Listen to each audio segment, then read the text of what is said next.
नमस्कार. देवमाजामध्ये खूप खूप स्वागत. आज आपल्याकडे एक छान योग आलेला आहे. श्रीकांत सौंदणकर काका, श्री वर्धे काका आणि वर्धे काकू आपल्याला आज गप्पांसाठी भेटलेत. काका, मला एक सांगा, आपल्याकडे स्वामींची मूर्ती आहे, याच्यावरनं तर तुमचे अनुभव सांगा ना. ही स्वामींची मूर्ती साधारण 5-6 वर्षापूर्वी आमच्याकडे खरं म्हटलं तर आपल्या आपणच आली आहे. थोडीशी त्याची बॅकग्राऊंड सांगतो की मी सारस्वत बँकेत काम करत असताना पाटणकर म्हणून माझे एक स्नेही होते. त्यांनी मला एका प्रोग्रामसाठी ठाण्यात बोलवलं होतं. तिकडे मला नरसिंह सरस्वतींचं तिथे स्थान होतं. त्या तिकडे एक गृहस्थ कबीरांचे दोहे म्हणणार होते. तर मला आपण काय म्हणतो त्याचा सूत्रधार केला होता. मग कबीरांच्या दोह्यांचं महिनाभर जवळजवळ मी अभ्यास केला, तयारी केली आणि त्यांनी ते जे काही दोहे म्हणणार होते किंवा पद म्हणणार होते त्या सगळ्यांचा अभ्यास करून त्याची गुंफण घालून मी तिथपर्यंत त्यांच्या घरी पोचलो. तर हा मुलगा कोण हा मला खरंच माहीत नव्हतं. पण त्याच्याही अजून एकदा मागची गोष्ट अशी होती की मी आणि पाटणकर सारस्वत बँकेच्या चेंबूर ब्रांचमध्ये काम करायचो.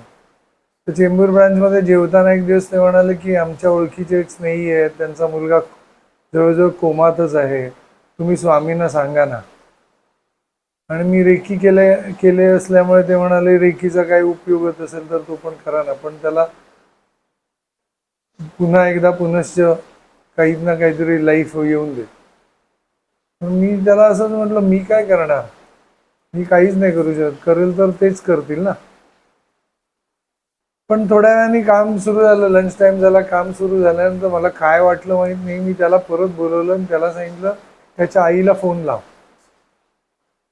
आणि तिला सांगितलं की तो कुठे आहे, तर ती म्हणाले ICU मध्ये आहे. मी म्हटलं आज रात्री आणि पुढचे 3-4 दिवस त्याच्या कानात 10 वाक्य सांगायची. ती 10 वाक्य मी तिला सांगितली. तिला सांगितलं तू त्याला त्याच्या कानात म्हणायच्या आधी तुला जर कॉन्फिडन्स नसेल तर मला पुन्हा एकदा म्हणून दाखव. पण असं काय फोन आला नाही, काय नाही. आणि मग माझी 2-4 दिवसांनी मला एका आठवड्याने ट्रान्सफर झाली माझ्या स्टाफ ट्रेनिंग कॉलेजला, म्हणजे वाशीला. आणि मीही विसरलो हा सगळं. त्याच्यानंतर तो प्रोग्राम झाल्यानंतर त्या प्रोग्राममध्ये मला बोलवलं गेलं. तिथे प्रोग्राम झाला. प्रोग्राम नंतर मला काही पैसे देण्यात आले. ते मी बघितले पण नाही किती पैसे, त्याचा एन्व्हलप खिशात ठेवला. जाताना ज्यांच्या घरी जो मुलगा गात होता त्याची आई मला म्हणाली तुझ्यासाठी मी काहीतरी स्पेशली बनवलंय. मग काय बनवलंय तर म्हणाली मी च्यवनप्राश बनवलंय, मी आयुर्वेदिक डॉक्टर आहे आणि मी स्वतः घरी केलंय हे. मी आभार वगैरे मानले आणि मग ती माझ्यापेक्षा थोड्या बुटक्या होत्या, त्यामुळे मला म्हणाले थोडं खाली वाकशील का. मग वाकल्यानंतर मला म्हणाले की चेंबूर ब्रांचमध्ये जो मुलगा कोमात होता ना तोच हा मुलगा, तो आत्ता डॉक्टर झालाय. हे ऐकल्यानंतर मला एकदम अंगावर झाली सगळी सिच्युएशन की बापरे, हे म्हणजे नरसिंह सरस्वतींच्या समोर मला हे सगळं बोलणं मिळालं. सगळं असा आनंदी मी घरी परतलो. पण दररोज तो एन्व्हलप किती पैसे होते माझ्यामध्ये त्याचा इम्पॉर्टन्स नाही, पण ते खिशात घेऊन फिरायचो. एक दिवस असं झालं, मी जिथे परवायला आंबेडकर नगरमध्ये राहत होतो तिकडे अशी चढण आहे. त्या चढणीवर जवळजवळ 60 वर्ष आली कधीच असा ट्रॅफिक जॅम मी बघितला नाही. अडचण असायची पण ट्रॅफिक जॅम म्हणजे स्टँडस्टिल बघितला नाही. तर स्टँडस्टिल ट्रॅफिकमध्ये मी माझी स्कूटर बाजूला लावली आणि सहज इकडे तिकडे बघायला लागलो की कशामुळे आहे. एवढ्यात माझं लक्ष ज्या बिल्डिंगच्या खाली मी लावली होती तिकडे तळमजल्यावर गेली. तिकडे अक्षरशः असा मनुष्य बसला होता, असा हात करून. आणि माझं लक्ष गेल्यानंतर म्हटलं अरे स्वामी. मी स्कूटरवरनं उतरलो, तरा त्या मजल्यापर्यंत गेलो आणि स्वामींना बघितलं तर एवढी सुंदर मूर्ती की जिवंत स्वामी बसले तसे. आणि आज सांगताना शांत आहे मी, पण तेव्हा माझे अष्टभाव एवढे जागृत झाले, मी रडायला लागलो आणि ते खिशातलं एन्व्हलप त्या मूर्तिकाराला दिलं. त्याचं नाव कांबळे, मच्छिंद्र कांबळेचा हा चुलत भाऊ. त्याला सांगितलं मला अशीच मूर्ती करून पाहिजे. तो म्हणाला देऊया की. त्या मूर्ती if I am not wrong, माझी आठवण बरोबर असेल तर मुलुंडला जाणार होती. तिथे श्रेयस तळपदेच्या मामाकडे किंवा कोणाच्या नातेवाईकांकडे ती मूर्ती जाणार होती. झालं 4-5 वर्ष गेली, मी आपल्याला दररोज दिसलं की काय झालं मूर्तीचं, नाही उद्या येत आहेत स्वामी, उद्या येत आहेत स्वामी असं सांगायला लागला. एक दिवस कंटाळून स्वामींची भांडलो मी. ही वरची फ्रेम होती आमच्याकडे, ही तिकडची परळचीच आहे, तिला एक वेगळी कथा आहे.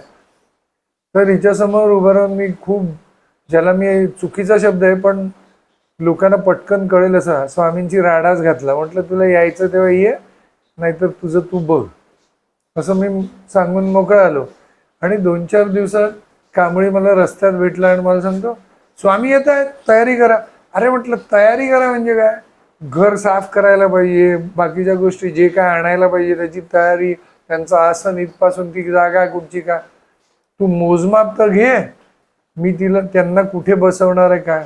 नाही नाही ते स्वामी करून घेतील मी. आणि तो शेवटपर्यंत आलाच नाही घरी. आणि मूर्तीची किती आकार आहे ते पण आम्हाला माहिती नाही, मूर्ती कुठे ठेवणार हे पण आम्हाला माहिती नव्हतं. उंची माहित नाही, ब्रेड काही म्हणजे त्याचं मोजमापच माहित नाही. आणि आम्हाला टेन्शन की अरे काय, फक्त एवढं ठरवलं होतं की या जागेवर इथे आपण स्वामींना बसूया. आम्ही दिशा पण बघितल्या नव्हत्या की पूर्व पश्चिम आहे का, घरात ही जागा चांगली आहे, येता जाता स्वामींचं दर्शन घडेल, आम्हाला ही जागा चांगली आहे असं. आता मजा सांगायची म्हणजे त्या काळात मी दारू पण प्यायचो, तर जिथे आमच्या घरचा बार होता, म्हणजे मी वडिलांबरोबर असायचो, त्या बारच्या जागी झाले होते ते. म्हणजे ती पूर्ण बार गेला होता आणि तिकडेच त्यांनी स्वतःचं आसन जमवलं होतं. हे सगळं झालं आणि मग म्हणाले कधी आणायची सांगा. मग ही म्हणाली की पाडव्याच्या दिवशी, स्वामी जयंतीच्या दिवशी म्हणजे. मी म्हटलं मूर्ती पाडव्याला घेऊन ये, आणि आणली. सकाळी 6च्या आत आणायला पाहिजे आणि झाकून आण, लोकांनी ती बघता कामा नये. ज्या दिवशी स्वामी जयंतीला त्याचं घुंगट ओपन करू त्याच दिवशी तो दिसायला पाहिजे. पण शेवटी मोह आवरत नाही ना, म्हणून मी आदल्या दिवशी जाऊन, म्हणजे पाडव्याच्या आदल्या दिवशीची गोष्ट आहे ही, संध्याकाळी साधारण 7 वाजले होते. मी जाऊन मूर्ती करायच्या इथे म्हटलं बघू रे आजोबा कसे दिसतात. तर तो म्हणाला तुला सांगितलंय ना परवा. नाही ना म्हटलं तू मला आज दाखव. हट्टच धरला आणि मग त्यांनी मूर्ती दाखवल्यानंतर यांचे डोळे एवढे असे उग्र की माणूस बघणारच नाही मूर्तीकडे. मी त्याला सांगितलं होतं तुला एक अट घातली होती, तीच आम्ही इतकं प्रेमळ आणि करुणामय त्यांची दृष्टी असायला पाहिजे की कोणीही माझ्या घरी आलं आणि स्वामींचं दर्शन घेतलं तो वितळला पाहिजे, हे शब्द वापरले होते. तो म्हणाला ठीक आहे ना उद्या येते ना, होऊन जाईल. अरे म्हटलं 7 वाजले, 6ला आणणार आहेस तू, मग काय झालं, होऊन जाईल. काहीच बोललो नाही मी, तसाच घरी आलो. दुसऱ्या दिवशी सकाळी ठरल्याप्रमाणे ते आत आले, त्यांना ओवाळ वगैरे सगळ्या घरभर त्यांना फिरून एका ठिकाणी ठेवलं. आणि परत मोह की आज यांचे डोळे कसे, म्हणून मी तो घुंगट उठून स्वामींना बघितलं.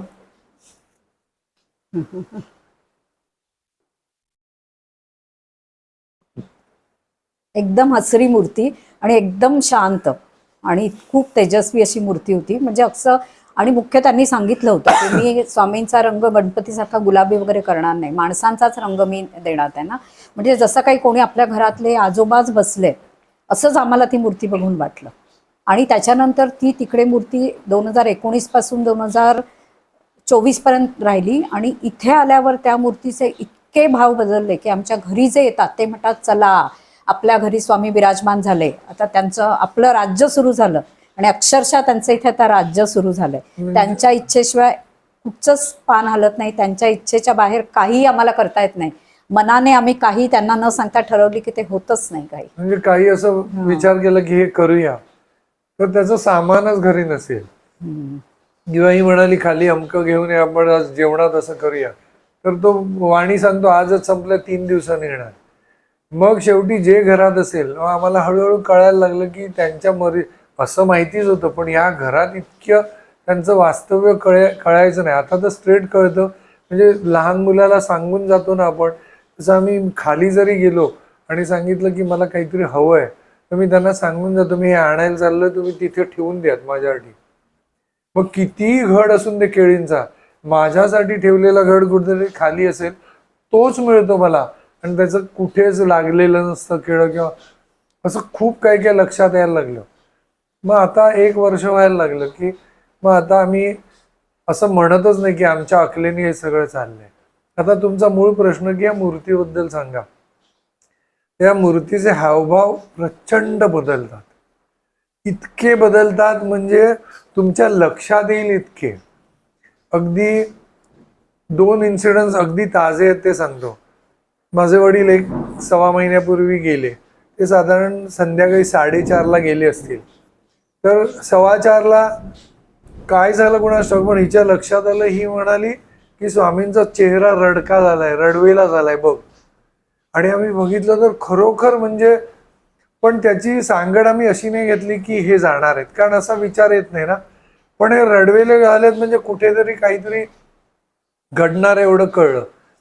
मग 4:30 ते 4:45 मध्ये त्यांनी त्यांचा प्राण सोडले. त्या धावपळीत आमचं लक्ष पण गेलं नाही स्वामींकडे. 5:15 5:30 पर्यंत डॉक्टर आले, त्यांना चेक वगैरे सगळं केलं आणि मग डिक्लेअर झालं की ते गेलेत म्हणून. त्यावेळी आमचं दोघांचं लक्ष स्वामींच्या चेहऱ्याकडे गेलं आणि ते परत आहेत तसे आनंदी हसत होते. म्हणजे हा आम्हाला त्यांच्या चेहऱ्यातला, लोक किती म्हणो काही म्हणो, फरक आणि सगळ्यांनाच जाणवतो.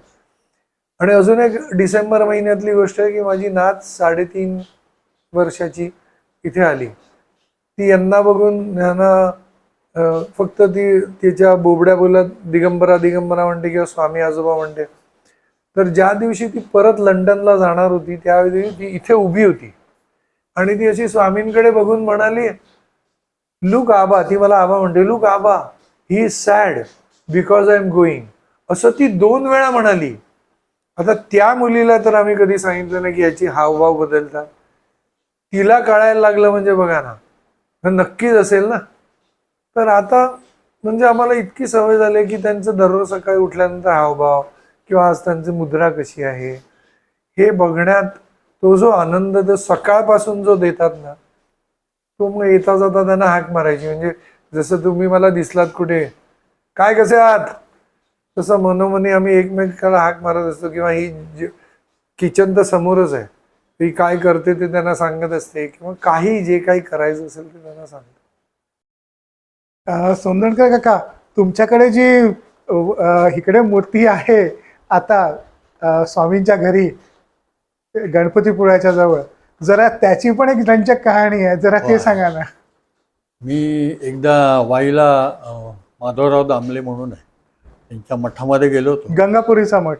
हां गंगापुरीचा मठ. हां. तर तिथं गेल्यानंतर माधवराव म्हणले की आमच्या मठात सुद्धा तुम्ही हवन करा.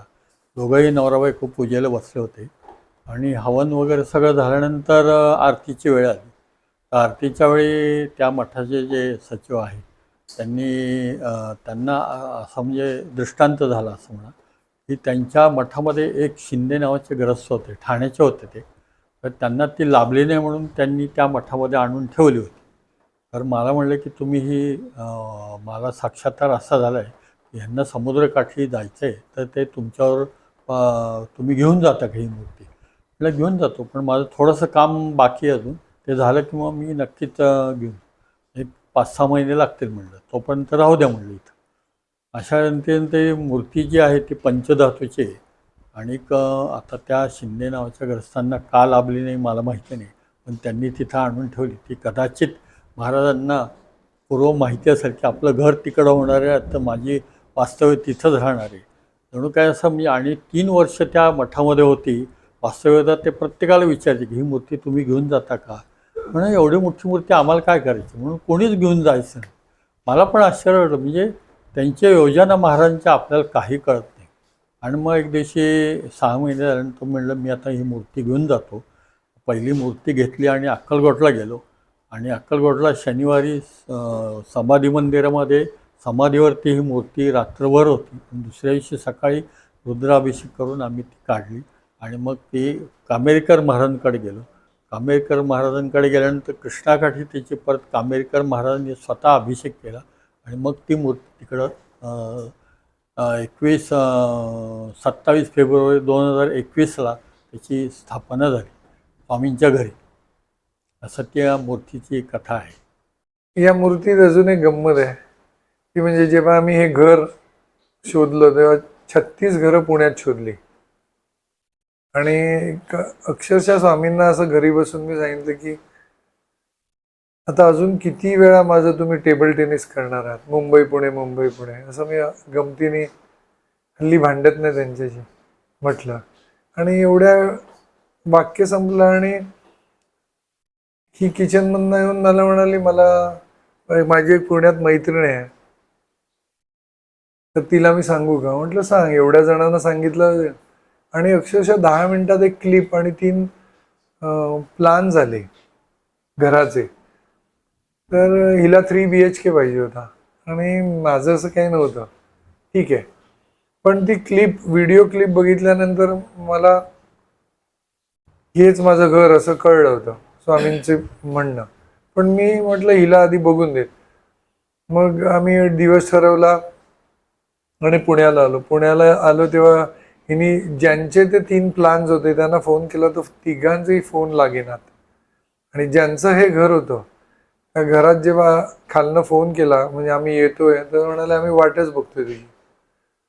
घरी आल्याबरोबर या एंट्रन्समधनं आत आल्यानंतर मला पहिली त्यांचं हे स्थान दिसलं की इथेच स्वामी बसतील. त्याच्यानंतर घटना अशा घडत गेल्या की अक्कलकोटून मला वडाच्या झाड आहे म्हणजे स्वामी आजोबा जिथे बसायचे किंवा बसतात त्या झाडाची साली आल्या. त्या मी ह्या आसनाच्या खाली तिथली टाईल काढून तिथे भरले आहेत आणि स्वामींना म्हटलं आता याचं अक्कलकोट बनवतो आणि तिकडचे वडाचं साल जर इकडे आली आहेत तर तुम्ही इथे अक्कलकोट बनवा. आणि मग ते असे म्हणजे ही जसं म्हणाली की ते इथे आल्यानंतर अक्षरशः राजशाही पोझिशन झाली त्यांची. मग कुठेच आणि हे घर करत असताना म्हणजे कंप्लीट झालं नव्हतं, त्याचे फर्निचर वगैरे सगळं करायचं होतं. मी दररोज 15 दिवस त्यांना न्यायचो, आतमध्ये ठेवायचो आणि परत इथे स्थानावर आणायचो. दररोज 15 दिवस रडलो मी की मी तुम्हाला उचलतोय आणि नेतोय, हे तुमचे हाल बघवत नाहीयेत. पण असं आलं की त्या 15व्या दिवसानंतर म्हणजे त्या 15 दिवसात त्यांचं स्थान एवढं आणि ही खोली एवढी पक्की करून घेतली त्यांनी की इथे काहीच काम राहिलं नाही.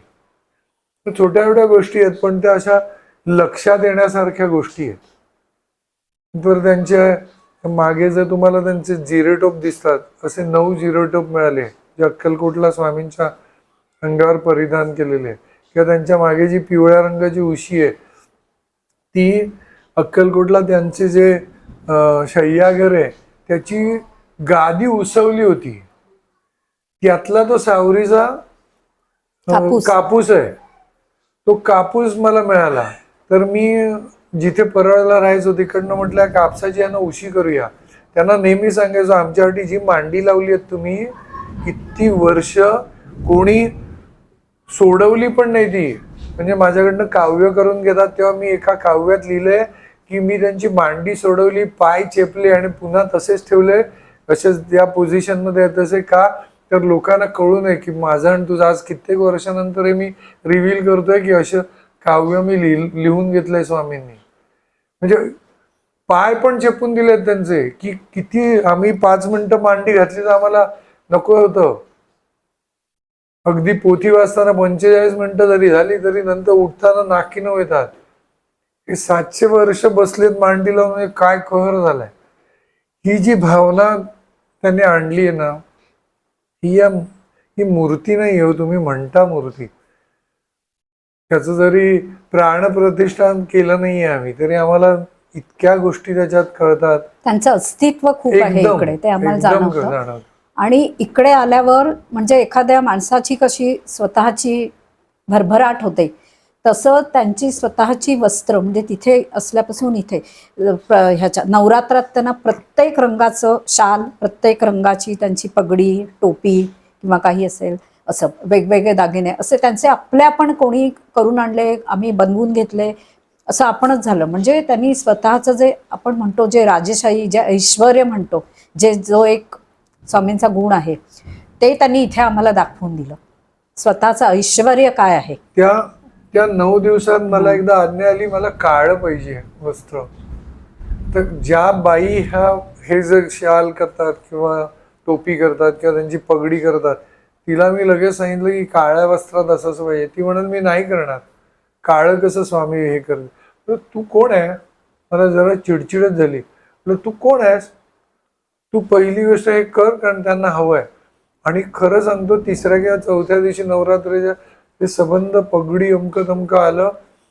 आणि त्यावेळी काय झालं, अचानक हिच्या डोळ्याचं कॅटरॅक्टचं ऑपरेशन होतं. सकाळी मी लवकर वस्त्र बदलली आणि हिला घेऊन गेलो हॉस्पिटलमध्ये गेलो. आणि जो फोटो मी पोस्ट केला होता 9 दिवसांचा, तर मला त्या बाईंचा यायला की तू काळा नाही जांभळा घातलायस. मग म्हटलं अरे देवा, घाई चूक झाली. सगळं झालं. मग ही हॉस्पिटलमध्ये होती. मी परत आलो वडिलांना जेवण द्यायला, तेव्हा मी चेंजेस केले. आणि त्यानंतरचा चेहरा मी बघितलाय ना, तर त्यांना ते वस्त्र, आणि हे दुसऱ्यांदा माझ्या आयुष्यात झालंय की नवरात्रीत त्यांनी काळ्या रंगाचं वस्त्र मागितलंय. त्याचा पुढे जाऊन मला अर्थ कळला की काळ्या वस्त्र का मागतात वगैरे वगैरे. त्याचा कधीतरी उल्लेख नंतर आता मी त्याच्यातूनच त्यांचा डोळ्याचा अनुभव सांगते. दोन्ही डोळ्याचं ऑपरेशन 4 दिवसाच्या ह्याच्यात झालं. 1 दिवसाचं, दुसऱ्या डोळ्याचं 4 दिवसांनी. त्यांना मी जाताना घेऊनच गेले होते की चला माझ्याबरोबर. पहिल्या वेळी सांगितलं मला थोडी भीती वाटते, चला. थोडीशी पहिली भीती वाटली, व्यवस्थित झालं. दुसऱ्या वेळी मी त्यांना सांगितलं की आता पण चला, आता तर मला भीती वाटलीच नाही पाहिजे, आता मला अनुभव आला आणि तुम्ही असताच. ते मी डोळा बंद करते, एवढे माझ्या जवळ होते, एवढे असं मला सारखं त्यांचा चेहरा दिसत होता. आणि मला ॲक्च्युअल कळलं की पूर्ण डोळा बहुतेक त्यांनी ओपन केला असेल. मला एकदम काळोख दिसला. माझ्या मनाने म्हटलं स्वामींनी मला पाताळात नेलं. मग मला लाल रंग, हिरवे रंग दिसले. मग आणि नंतर एकदम सोनेरी रंग दिसला. तो बहुतेक त्यांनी दिवा लावला असणार. पण मला असं दिसलं, मनाने सांगितलं की मला त्यांनी स्वर्गात नेलं. तिकडचं सगळं त्यांनी दाखवलं. असं केलं. ऑपरेशन झालं. डॉक्टर म्हणाले तुम्ही ठीक आहात ना? तर मी असं नुसतं नाही, मी एन्जॉय केलं, स्वामी होते, एवढंच मी त्यांना म्हटलं. आणि मग मी घरी आले आणि मी म्हटलं ठीक आहे, त्यांनी मला स्वर्गात नेलं, सगळं दाखवलं, त्यांनी मला पाताळात का नेलं, हे मला खूप दिवस असं मनात खात राहिलं. आणि एक आमच्याकडे व्यक्ती आल्या होत्या, त्यांनी 42 वेळा गिरनार परिक्रमा केली. तर त्यांना मी सांगितलं, ते म्हणाले नाही, त्यांनी तुला हिरण्य गर्भात नेलं. मग माझं मन एकदम शांत झालं. त्यातलं खरं खोटं मागचं हे मला काही माहीत नाही, पण माझं मन शांत झालं. आणि तो जो माझा अनुभव होता, ते अजूनही ते रंग आणि ते स्वामींचे डोळे ते मला अजूनही दिसतात. काका, इकडे नरबेला पण इतकं सुंदर सजवलं जातं नवरात्रीचं, जरा त्याच्याबद्दल सांगा ना.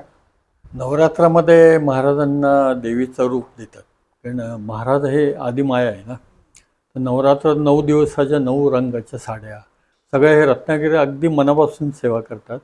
त्याची तुम्ही नवरात्र कधी आलात तर तिथं तुम्हाला. आणि लहान ज्या मुली आहेत 12 वर्षाच्या आतील मुलींना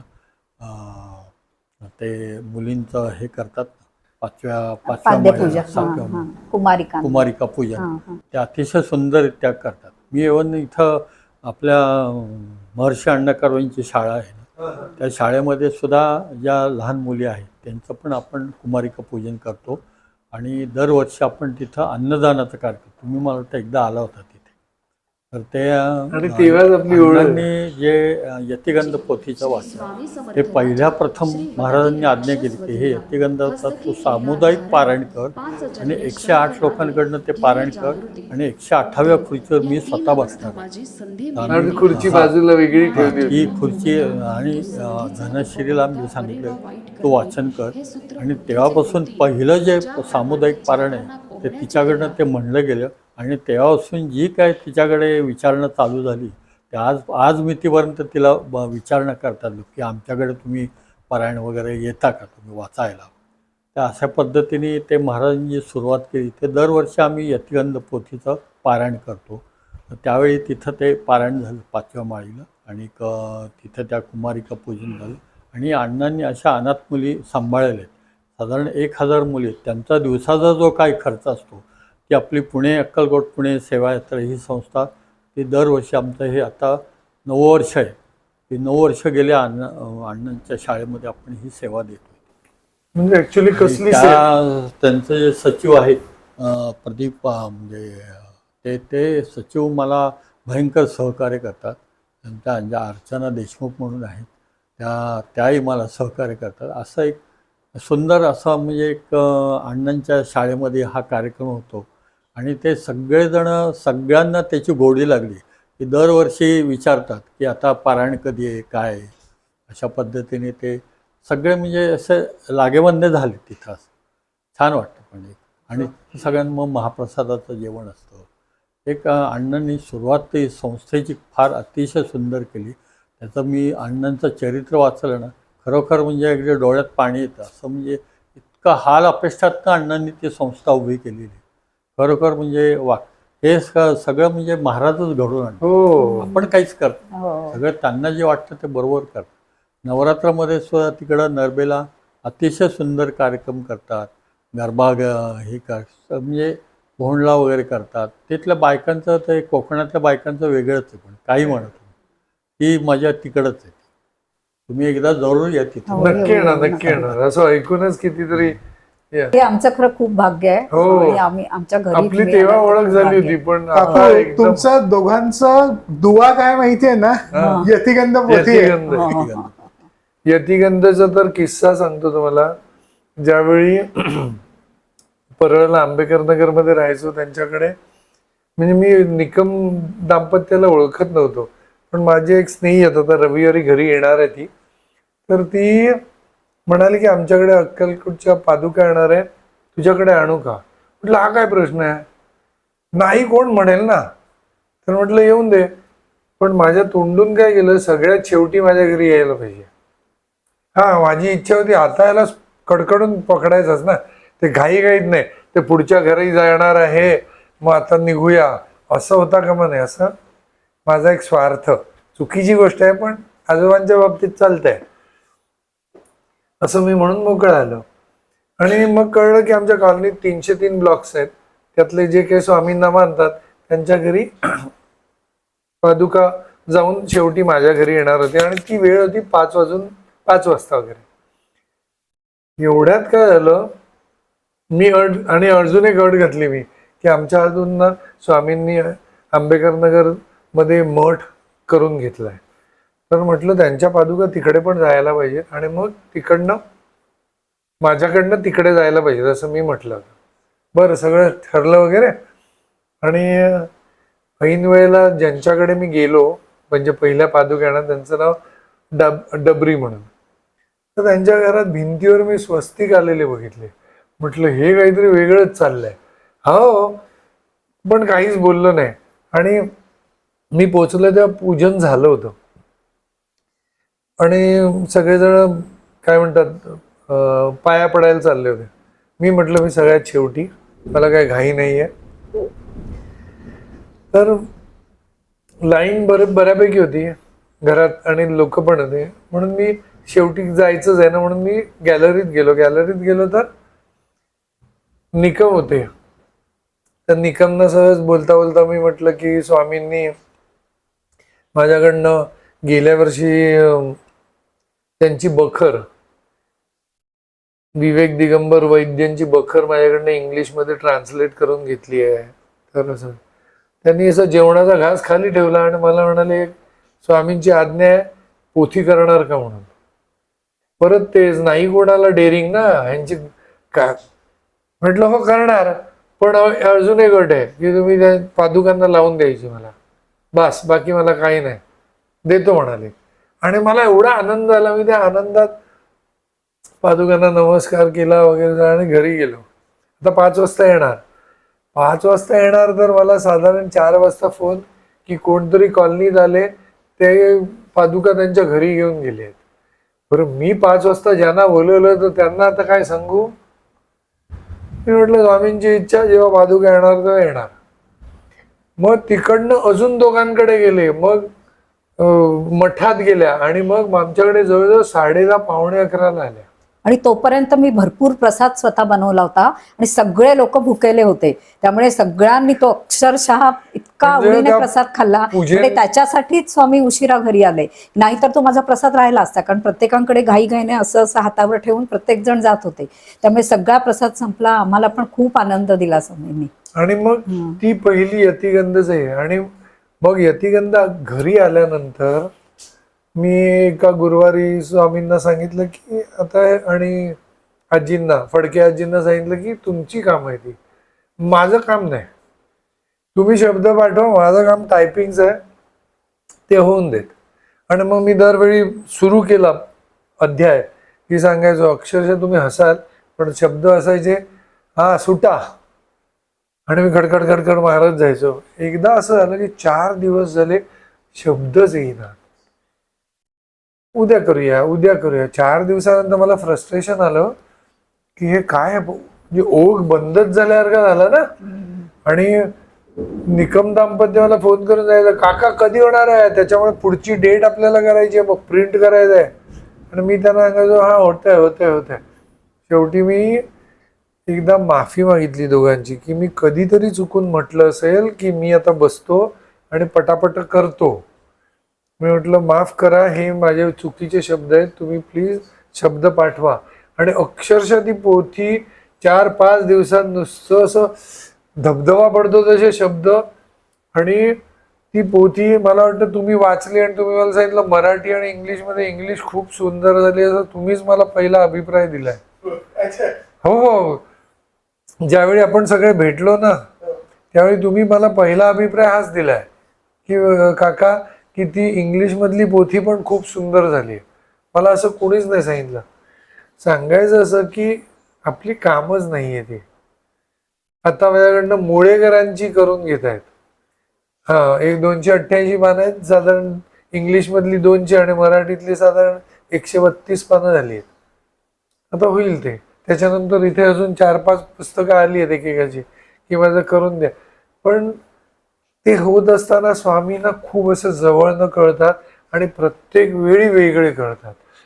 म्हणजे तीच गोष्ट जर पुन्हा आली टायपिंग करताना तरी म्हणजे कोणाचा तरी इंटरेस्ट जाईल ना. हे काय मला तुम्ही हे ट्रान्सलेट करताना एखादा संस्कृत शब्द ट्रान्सलेट काही नाही, थांबायचं, मन लाव, मेडिटेशन करायचं आणि मग शब्द येतात, कधीतरी ऐकू येत नाही, मग कुठच्या साईटवर जा म्हणून सांगतात. मग आता सांगतो मी ओपनली, विजडम म्हणून एक साईट आहे, ती अशी सहज नाही मिळत. त्या साईटवर गेलं की आपल्याला हवा तो संदर्भ मारायचा, तो इंग्लिशमध्ये हे भलं मोठं पाठवतो. मग ते सगळं वाचायला लागतं, कारण त्यांनी पाठवलेला कॉन्टेक्स्ट आणि लिहिलेल्या ग्रहस्थाचा कॉन्टेक्स्ट खूप वेगळा असतो. त्याचं समन्वय साधण्यासाठी ना एक वेगळी काय म्हणतात जाण लागते. ती मला नंतर कळते की, म्हणून मी म्हटलं की मला कळतच नाही की हे शब्द कुठून आलेत. मी कधीतरी अचंबित असतो. माझी एक मैत्रीण पण आहे, ती तिचं इंग्लिश खूप छान आहे, माझ्या शाळेतली मैत्रीण आहे, तिचं नाव अर्चना पै म्हणून. तिला सुद्धा मी कधीतरी पाठवलंय की हे शब्द याला बरोबर आहेत का. मग ती मला सांगते कॉन्टेक्स्ट पाठव.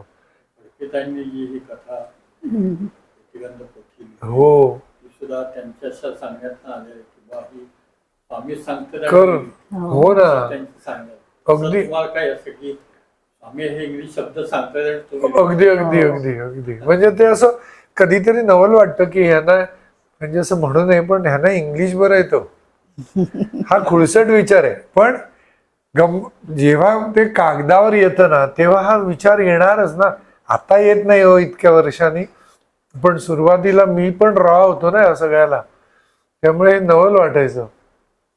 कधीतरी रचना बदलली, म्हणजे मी पाठी जाऊन वाचल्यानंतर त्यांना मूळ लेखकाला काय म्हणायचं होतं, की त्यांचे कॉन्टेक्स्ट काय होता आणि माझ्या हातनं कॉन्टेक्स्ट मध्ये काय झालंय, तर त्यावेळी मला कळतं की मी माझी अक्कल वापरली आहे. सगळं डिलीट मारतो मी आणि पुन्हा सगळं, हा त्यांना सांगतो चूक झाली माझी. ती जी पश्चातापाची हे आहे ना आपल्यात असलेली गोष्ट, ती स्वामींना प्रचंड आवडते. की तुला म्हणजे मी ती लिमिट कधी ओलांडली आहे मला खरंच कळत नाही, पण लिमिट ओलांडली आहे हे जेव्हा कळतं आणि डिलीट मारून पुन्हा लिहायला जातो पश्चाताप होऊन, की नाही नाही मी माझी अक्कल वापरली, तुम्ही शब्द पाठवा. तो जो आनंद आहे ना तो मी नाही एवढ्याच 2 वाक्यात सांगू शकतो. नाही असं नाही सांगू शकत. कितीही सांगितलं तरी तो त्यांनीच कळेल. फक्त मगाशी तुम्ही म्हणाल तसं स्वामींनी प्रत्येकाला वेगळी कामं दिली. याला हे दिलंय, तुम्हाला आता पॉडकास्ट करून त्या सगळ्या गोष्टी लोकांपर्यंत न्यायला, त्यांच्यात प्रेम उत्पन्न करायला, त्यांना म्हणजे आम्हाला जाणण्यासाठी नाहीये हे खरं. हे खरं याच्यासाठी आहे की स्वामी काय आहे ते लोकांपर्यंत कळायला. आणि इंग्लिशमध्ये होण्याचा एक मला गोष्ट कळली ती सांगतो, की जी नवीन पिढी आहे त्यांना मराठी वाचन तर लांबच राहिलं, पण इंग्लिशमध्ये मिळालं तर स्वामी काय आहेत, काय होते हे कळायला पाहिजे. फक्त मी मूळ लेखकाला एकच गोष्ट विनंती केली होती जेव्हा मी पहिल्यांदा बखर केली तेव्हा, की मी म्हटलं की स्वामींनी बखरीत शिव्या दिल्या आहेत, त्या मी शिव्यांचं इंग्लिशमध्ये होतं ट्रान्सलेशन, पण मी तिथे फुल्ल्या फुल्ल्या करणार आहे. तर ते म्हणाले का, तर म्हटलं एखाद्या फॉरेनरच्या हातात हे पुस्तक म्हटलं आणि त्यांनी जर त्याचं इंग्लिश शिवी देते, अरे हे काय मग मी पण ही शिवी देतो, हे जर त्याच्या आकलन शक्तीच्या बाहेरचं आहे ना, हे का शिवी द्यायचे, तुमची पापं जळायची त्याच्यामुळे, ह्या सगळ्या बऱ्याच गोष्टी आहेत, हे त्याला पोचेपर्यंत स्वामी त्याच्या दृष्टीने वेगळे होणार ना. आणि हे वैद्यांना पटलं. वैद्य म्हणाले ठीक आहे, तो एकमेव बदल केलाय. बाकी मी काहीही त्याची संहिता, कारण ती माझी नाहीच आहे, ती ज्या लेखकाला जी प्रेरित झाली तशीच मला पुढे न्यायची आहे ती. त्यामुळे शक्य गोष्ट आहे. मी पण बँकेतून रिटायर झाले ना तेव्हा मला पण असं वाटलं की मला असं मनात आलं की आपण स्वामींच्या आणि स्वामींच्या भक्तांविषयी लिहावं. कारण खूप लोक आहेत स्वामींची भक्ती करतात पण त्यांना खरोखरच स्वामींचे किती भक्त उपभक्त जे आहेत त्यांच्याबरोबर खरंच माहिती नाहीये. म्हणजे स्वामी म्हटले की बाळप्पा चोळाप्पा सुंदराबाईच्या पुढे बऱ्याच जणांना बऱ्याच गोष्टी माहित नाही, तर आपण असं लिहावं असं मला आधी माझ्या मनात आलं. मग मी विचार केला की माझ्या मनात आलं म्हणजे स्वामींनीच सुचवलं असणार. मग माझ्या स्वप्नात एकदा एक लेखणी आली प्लॅटिनमची, म्हणजे सोन्या चांदीची पण नाही. मग मला वाटलं नाही नाही स्वामी आपल्याला लिही सांगतायत, आता काय लिहायचं काहीच माहित नाही. मग ते जे वैद्यांचा उल्लेख केला त्यांनी मला सांगितलं तू 2023 एप्रिल 2023च्या स्वामी पुण्यतिथीपासून लिही, तू कर सुरू, तुला स्वामीची इच्छा असेल तर लिहून घेतील. मग मी पहिल्या दिवशी म्हणजे पुण्यतिथीच्या दिवशी मला झोपच नाही, मी 3:30ला उठून फक्त स्वामींचं मला माहिती आहे ते वर्णन लिहून लॅपटॉप बंद केला आणि मी लिहित राहिले आणि 185 पानं झाली. 185 पानं झाली आणि मला मिस्टर मंगेशने सांगितलं की तू जे एवढी आता पानं झाली ते मला मेल करून ठेव. मी ते 185 पानं मेल केली आणि नंतर मग मी पुढे लिहित राहिले. 225 पानं झाले आणि माझा लॅपटॉप इकडे आल्यावर क्रॅश झाला. सगळं माझं आधी जे काही विविध प्रकारचं लिखाण केलं होतं सगळं गेलं. फक्त ती 185 जी पानं मी मेल केली होती ती राहिली. 186 ते 225 मी काय लिहिलं होतं मला काहीच माहित नाही, कारण मी रेफर करताना वेगवेगळे त्यांच्या पोथ्या पुस्तक जे काय करते ते करते. आणि मला एक त्यांचा कोश त्यावेळी हातात आला आणि मग माझ्या लक्षात आलं मी म्हणताना काय म्हटलं होतं, मी त्यांच्या भक्तांबद्दल लिहीन, पण मी ते काहीच लिहिलं नाहीये. मी गुरु लीलामृत आणि बखर ह्याच्यातून रिफर करून लिहिलं होतं, पण ऍक्च्युली जे त्यांचे बाकीचे भक्त आहेत जे जनमानसात सगळ्यांनाच माहित नाही त्याबद्दल मी काहीच लिहिलं नाही. मग पुढे मी ते पुस्तक मिळालं त्यातून लिहायला लागले आणि आता मी म्हणते आता थांबवावं तर स्वामी नवीन नवीन पुस्तकं देऊन म्हणजे ते थांबतच नाहीये आता. आणि मला ते पेलवेन असं झालंय की हे कधी थांबेल. म्हणजे मला कुठेतरी गेलो ना मी की मला वाटायचं हे पुस्तक हिला आणून द्यावं, ते पुस्तक विकत घ्यायचो. आधी वाटायचं हे म्हणणार किती पैसे घालतोस ह्याच्यात, ही पुस्तकं कोणा ह्याच्यात असणार, तरी मी घेऊन यायचो. आणि प्रत्येक वेळी मला सांगायची अरे हे पुस्तकामुळे मला केवढं तरी मिळालं, पुस्तक केवढं तरी. आणि असं करून आणि दररोज आम्ही स्वामींबद्दल झोपायच्या आधी ना डिस्कशन केल्याशिवाय झोपत नाही की आज मला काहीतरी नवीन मिळालं, स्वामी वेगळे. म्हणजे अहंकार म्हणून बिलकुल नाही, कारण त्यांच्याकडे चालत नाही. पण प्रत्येक वेळी मला स्वामींच्या ही सांगते त्यातल्या गोष्टीचे वेगळे पैलू सापडतात आणि ते सांगितल्याशिवाय आम्ही झोपत नाही. की हा प्रत्येक गोष्टी जो तीच गोष्ट 15 दिवसांनी तुम्ही मला दिली ना, ही गोष्ट वाच स्वामींची, तुम्ही सांगेन हा याचा अर्थ असा आहे, याचा अर्थ असा आहे.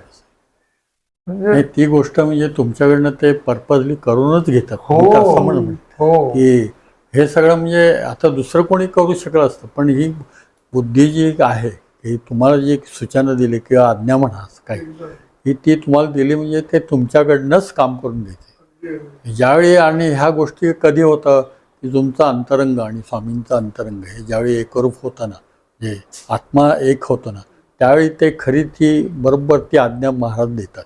आता हा सुद्धा मी बऱ्याच लोकांना सांगतो की स्वामी तुमच्याशी बोलतात का, म्हणजे प्रत्यक्ष असं बोलत नाही, ते देहरूपी आहेत का, नाही, पण ते आत्मरूपी नक्कीच आहेत, हा आम्हाला अनुभव आला. आणि ही कधी साधना जर तुम्ही केली तर आहे, मी प्रत्येकाला सांगतो स्वयंपाक केला तर जेवायला मिळणार आहे, तसं साधना केली तर तो अनुभूती येणार आहे.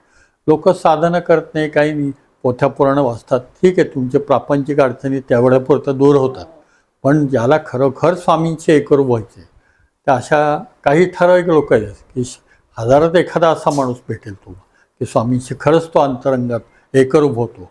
आता माझी तिकडं जी काही ध्यानधारणा चालते त्याच्यामध्ये स्वामी मला माझ्या आत्म्याला सांगतात की हे असं असं आहे.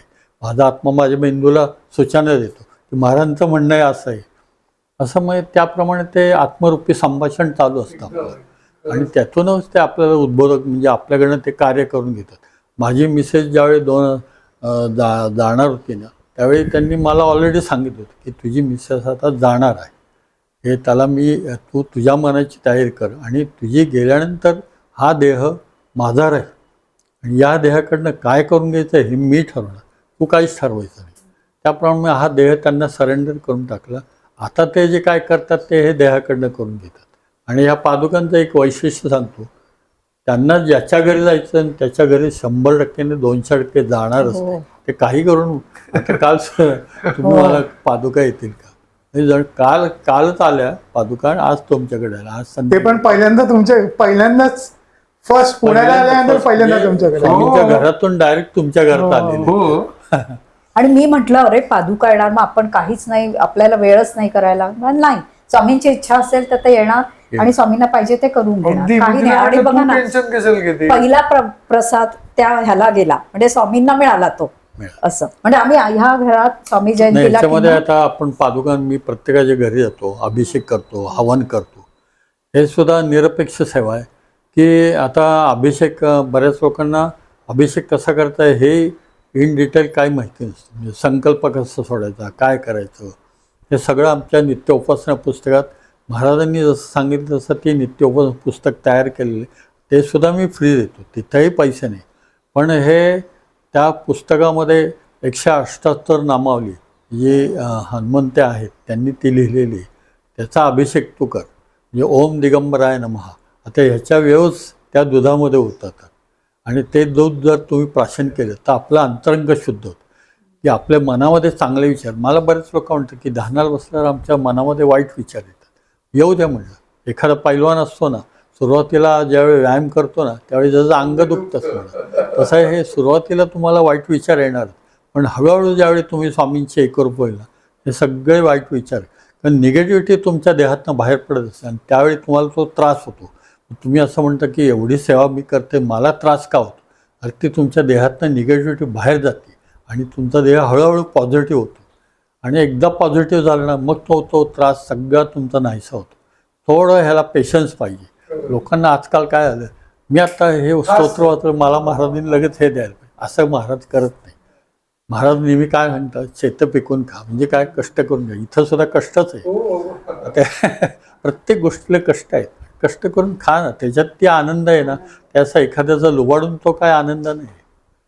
हे बरंच म्हणजे असे मला इथे किती काही चांगले अनुभव आले तिथं. तुम्ही मला इथं पुण्यात खरं म्हणजे आता ह्या पादुका विशेष म्हणजे तुम्हाला आत्ता सांगतो, महाराजांनी येताना सांगितलं आता पुण्यात फक्त मी 6 महिनेच आहे, नंतर एकदा तू डिसेंबरला तिकडे येशील ना, मी परत पुण्यात जाणार नाही. अरे बापरे. मी माझ्या जागी मी स्थानपन्न होणार आहे. आता मी माझ्या हां, ज्याला अभिषेक करायचा त्यांनी माझ्या घरी यावं, त्याचा आनंद त्यांनी घ्यावा.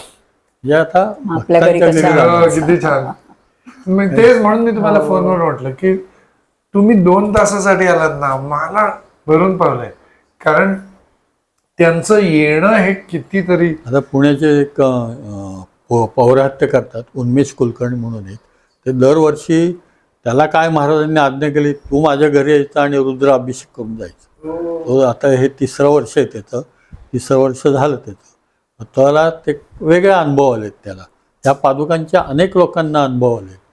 म्हणजे जणू काही, आणि हे म्हणजे मला बरेच लोक म्हणतात की हे चांदीच्या पादुका स्वामी काही घालत नव्हते, स्वामी हे खडावा घालायचे. पण ज्यावेळी मी त्यांना हे उदाहरण दिलं की ज्यावेळी स्वामी सुतांना त्यांच्या बिझनेसमध्ये काही खोड झाली होती, त्याच्यानंतर एका मित्राने त्यांना मदत करून त्यांना जे काही 2 पैसे मिळाले ते पैसे घेऊन ते स्वामींकडे गेले. त्यावेळी स्वामींनी सांगितलं, तू माझ्यासाठी पांढरं पांढरं कर. आता पांढरं पांढरं कर म्हणजे ह्याचा अर्थ काही कळेना. त्यावेळी बाळप्पा महाराजांनी त्यांना सांगितलं, पांढरं पांढरं कर म्हणजे चांदीच्या पादुका कर. त्यावेळी मग स्वामींनी त्या 14 दिवस पायात घातल्या आणि त्या स्थापन आज कांदेवाडीच्या मठात त्यांनी स्थापन केल्या. आज मी तिला चेंबूरच्या मठात आहेत त्या. पण जसं काही ही महाराजांनी आज्ञा केली की तू सुद्धा कपाटात चांदी काढ आणि माझ्या 11.25 इंचाच्या पादुका कर. आता ही आज्ञा झाली ना, आज्ञेपुढे मी काहीच बोलू शकत नाही. आणि मग त्याप्रमाणे हे केलं. आणि ह्या पादुका इतक्या म्हणजे काय असेल तर असो, पण ज्यांच्या घरी गेले त्यांचं बऱ्याचशा लोकांचं कल्याण झालं. आणि त्याच्यामुळे ह्या महाराज ते ठरवतात की मला कोणाच्या घरी जायचं. मी काहीच ठरवत, मी फक्त सेवा करणं एवढंच मला कळतं. अशा पद्धतीने आज ते तुमच्याकडे आलं म्हणजे विशेष आहे. म्हणजे खरं काका मजा सांगतो तुम्हाला, ह्या पादुका मी देवळात जात नाही. मी फक्त अक्कलकोटला बाहेर पार्किंग मध्ये बसायचो आणि बायकोला सांगायचं जाऊन ये. हो. तर माझ्या घरी पादुका यायला लागल्या, त्याच्यानंतर काकांची ओळख झाली. असं आहे ते. आणि मला नंतर रिअलाइज झालं, पादुका आल्यानंतर घरी काहीतरी बदल होतं. मग काकांबरोबर कसं असतं की कुठल्याही व्यक्तीबरोबर जेव्हा तुम्ही बसता, जर तुम्हाला शांत वाटलं ना, म्हणजे त्या व्यक्तीमध्ये काहीतरी आहे. तुमचं चित्त शांत व्हायला पाहिजे. मग काकांची ओळख झाली. मग काकांना सांगितलं, काका तुम्ही एवढं पुणे अक्कलकोट पुणे सेवा यात्रा करतात, आता 24वं वर्ष आहे, तर तुमचं मी कव्हरेज करून घेतो एकदा की कशी यात्रा कशी केली जाते वगैरे. तुम्हाला त्याचे व्हिडिओज लिंक्स पाठवून देतो. मग त्यांचे ते व्हिडिओज बनवले आणि त्याच्यानंतर इतकं कंटेंट वाढायला लागलं की माझं असं इंटेन्शन नव्हता की काकांचा व्हिडिओ बनवला त्यांच्या चॅनलसाठी खदा, पण इतका कंटेंट त्याच्यानंतर यायला लागला, तेव्हा हा देवमाजा सुरू झाला. So all credit goes to Sandhankar काका फॉर इट. आणि विशेष म्हणजे स्वामींचं घर ज्या सोसायटीत बांधले, त्या सोसायटीचं नाव श्री समर्थ सृष्टी. हे सुद्धा मला काही माहिती नव्हतं. पण महाराज म्हणले, अरे या श्री समर्थ सृष्टीमध्ये माझी दृष्टी राहणार आहे. म्हणजे हे सुद्धा त्या ज्या सोसायटीचं नाव, त्यांची सुद्धा कमाल होती. जणू काही महाराजांनी त्यांना पण आज्ञा केलेली आहे. आणि त्यांना पण स्वतःला खूप चांगले अनुभव आहे. 22च्या 22 प्लॉट विकले गेले.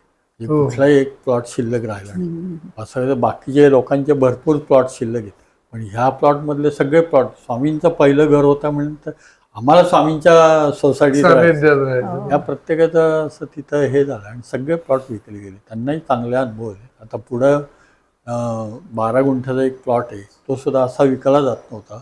एक दिवशी आमचे CA RD पाटील म्हणून, ते DY पाटलाशी संबंधित आहेत ते, आणि त्यांचा मला फोन आला की तू कुठं आहेस? म्हणलं मी नरबेल आहे. आले आणि दुसऱ्या दिवशी मला म्हणलं की हा प्लॉट रिकामा आहे का? म्हणलं 12 गुंठ्याचा आहे, त्यामुळे तो काय विकायला जात नाही, आपण घेऊन टाकू. त्यांनी तो प्लॉट घेतला आणि तिथे आता सुंदर भक्त निवास होते 16 खोल्यांचा. आणि सगळी त्यांची किंमत आहे, काय असेल ते असं. आणि आजूबाजूचे नरबे गावातले सगळे जे स्वामी भक्त नव्हते, नास्तिक होते, त्या सगळ्या आस्तिक झाले. आणि आता दर गुरुवारी तिथं अन्नदान. गेले 5 वर्ष स्वामींनी एक आज्ञा केली की माझ्या घरात जो काही स्वामी भक्त येईल तो उपाशी जाता उपयोगी. त्यांना काही ना काही 2 घास का होईना पण तो खायला घाल. तसं आज गेले 5 वर्ष तिथं अन्नदान होतं. हो. सुंदररित्या म्हणजे महाराज त्यांचं घर सांभाळतायत, सगळ्यांना भक्तांनाही सांभाळतायत ते. खरं म्हणजे हा एक आनंद अद्भुत आहे तिथे. आता एवढ्या गोष्टी वाचल्यानंतर तुम्ही म्हणालात ना की उपाशी जाऊ नये किंवा काय, किंवा नरभे ना गाव. आता त्याची गंमत सांगतो. स्वामींच्या जेवढ्या कथा आहेत त्याच्यात स्वामी अचानक उठायचे आणि मग बाकीचे पण उठायचे. मग स्वामींच्या कथेत जर नीट वाचलत किंवा अभ्यासलत तर स्वामी असे गरगर गरगर कुठेही फिरायचे, म्हणजे कुठच्या दिशेला जातात ते कळायचं नाही. बरं ते त्यांच्या काय म्हणतात रीच एकदम लांब लांब होता ना, त्यामुळे राहायचे शेवटी 10-12 जण, बाकीचे गळून पडायचे कारण त्यांना तो पेस पण जमायचा नाही. पण ते कुठच्या तरी एका गावी जाऊन बसायचे आणि सांगायचे कोणाला तरी, चल मला भूक लागली जेवायला काय. बरं त्यांचे पंचायत हे आले ते कळलंय, आणायचं कुठनं. बरं त्यांचे 2 वेळेचे वानवा असायची, अशी परिस्थिती, अशाच घरात जायचे आणि मग वेळ द्यायचे त्यांना. वेळ दिलं की वेळ का द्यायचे, म्हणजे गोष्टीचं आपण गोष्ट कथा म्हणून त्या पोथीत वाचतो, त्याच्या पुढे जाऊन वाचायला पाहिजे स्वामींना. तर स्वामी त्या काही काळात ती बातमी पसरायची ना, तोपर्यंत घरच्या लोकांना काढायचं 5च जण जेवायला येणार आहेत. स्वामी, मी, आमच्या घरचे 4-10-12 जणांचं जेवण करायचं, एवढंच जेवण तयार व्हायचं. तोपर्यंत आजूबाजूच्या गावातले सगळे यायचे, 1000 जण जेवायचे. आणि प्रत्येक वेळी उल्लेख आहे की 10 माणसाच्या ह्याच्यात 1000 माणसं जेवून गेली. कथा ही आहे. आणि खाली एक असा चमत्कार केला, एवढाच पाहिजे. या पुढेही जाऊन असे की त्या गावात जाऊन स्वामींचं अस्तित्व, म्हणजे आता तुम्हाला तिकडे नेलं, त्यानंतर आजूबाजूला प्लॉट्स विकले गेले, त्यानंतर आजूबाजूला अन्नदान होतं, अमकं. आता तिकडे ऑटोमॅटिकली स्वामींचा एक ऑरा तयार झालाय ना, हे तिकडे ते करायचे. कथा वाचताना मला पोथीतली हा भाग कळायला पाहिजे की उगाच जायचे नाहीत. बरं जेव्हा जायचे त्यावेळी सगळ्यांना पोट भरायचं. आता ह्याच्या नंतर पुढच्या भाग म्हणजे मला जे जे सुचतं ते सांगतो की वाण्याकडे तेव्हा 1000 माणसांचं जेवण असणार, बिलकुल नसणार. तो 10-12 जणां किंवा मॅक्स 50 जणांसाठी मग तो धावपळ करायचा. मग काय झालं, इकडे स्वामी आले, मग गोणी यायच्या, जेवण व्हायचं, मग तिकडे पादुका. एकदा बसल्यानंतर मग ते गाव विकसित व्हायचं. त्याला विकसित व्हायला 10 वर्ष लागतील, हरकत नाही. पण ते स्वामींचं हळूहळू हळूहळू प्रस्त वाढत गेलंय हे कळायला, हे त्या गोष्टीतनं कळायला पाहिजे की आम्ही का इथे आलो, तर इथे का आलो, तर इथलं प्रस्त वाढायला पाहिजे, स्वामींचं प्रेम वाढायला पाहिजे. स्वामींची कथा वाचल्यानंतर त्याचा अर्थ काय अभिप्रेत आहे, हिला वेगळं लागणार, तुम्हाला वेगळं लागणार सगळं. इथे आल्यानंतर लोक मला सांगायचं आम्ही स्वामींची पोथी अशी वाचतो. तर मी त्यांना विचारलं मग काय करता, म्हणजे तर अमक्या पद्धतीने वाचतो. खूप चुका होत्या. तर मला ज्यांनी शिकवलं ती माणसं पण काय म्हणतात पट्टीतली स्वामी भक्त आहे तो, त्यांनी मला जसं शिकवलं तसंच मी त्यांना पुढे सांगितलं की तुम्ही पोथी वाचता ठीक आहे, पण ती अशा पद्धतीने वाचायला पाहिजे. आता ही गोष्ट अजून 4 जणांना कळली. असं ना, ते हळूहळू हळूहळू हळू आपला गोतावळा जमा करतात. गोतावळ एक ज्योतिष होते, मी नाव नाही सांगत. ते ज्योतिषी एकदा स्वामींच्या घरी आले होते आणि ते कंटिन्यू 4 दिवस येत होते असे. आणि त्यांनी मला सांगितलं की सोननकर, ही माझे वाक्य हे लिहून घ्या तुम्ही. जसं गणपतीपुळे हे दैवत आहे रत्नागिरीचं, तसं हे स्वामींचं हे दैवत होणार. मी रत्नागिरीत तुम्ही आल्यानंतर काय पाहता, ते गणपतीपुळे आणि स्वामींचं घर, हे माझं वाक्य लिहून, हे श्री क्षेत्र नरबे होणार आहे. ठीक आहे, आनंद आहे म्हणलं. कदाचित महाराज त्याच्यासाठी सुद्धा आले असतील. आणि हे कार्य हळूहळू वाढत. आणि आता बहुतेक रत्नागिरीच्या बहुतेक लोकांना स्वामींचं घर काय आहे हे सगळ्यांना माहिती झालं. लोक आवर्जून येतात, महाप्रसाद घेऊन जातात. आणि खरोखर अतिशय म्हणजे कुठंही अन्नदान कमी पडत नाही. मी कोणाकडे पैसे मागत नाही. आमच्या म्हणजे संस्थेचं पावती पुस्तक पण नाही. पण कसं आहे, हे सगळं स्वामी घर चालवतात, मी काही चालवतो. मी सुद्धा तिथल्या लोकांना मी सुद्धा सेवेकरी म्हणून आहे. मी 6 महिने जरी असलो तिथं तर मी सेवेकरी म्हणून असतो. पण एक कौतुकाची गोष्ट सांगतो, मी आज ह्या गोष्टीला 5 वर्ष आली, पण महाराजांनी त्यांच्या घरात मला साधी सर्दीसुद्धा होऊन दिली नाही. म्हणजे इतकी ते तब्येतीची काळजी घेतात माझ्या. मला बरेच काका तब्येत बरी आहे ना, दादा तब्येत बरी आहे ना. म्हणलं अरे स्वामी जिथं आहेत तिथं माझी तब्येत चांगलीच राहणार. हो. तो एक आता बघा ना, तुमच्या इथे गावात रस्ते तयार झाले, हो. तिथे यायला आजूबाजूला, त्याच्यामुळे छोटी छोटी टपऱ्या चालू झाल्या असतील, ती पुढे दुकानं होणार, हे सगळं ना त्यांची. आता शंकर एक छोटासा अनुभव तुम्हाला सांगतो. हा. 13 तारीख हा शंकर महाराजांचा, 13 आकडा हा शंकर महाराजांचा, आणि जानेवारीच्या 13 तारखेला शंकर महाराज स्वामींच्या घरी आले होते. आता हा एक विलक्षण अनुभव आहे. म्हणजे 13 तारखेला पौर्णिमा येतं आणि आमच्या दर पौर्णिमेला स्वामींच्या घरी हवन होतं. आणि हवन वगैरे सगळं झालं होतं. सगळे लोक हॉलमध्ये बसले होते आणि एक व्यक्ती हातामध्ये काठी आणि त्याला वळकोटी होती अशी, आणि एका हातामध्ये किटली, आणि ते आले. आता वास्तव्यता नरबे गाव म्हणजे भरपूर घर, पण बरोबर ते पाणी मागायला स्वामींच्या घरी आले.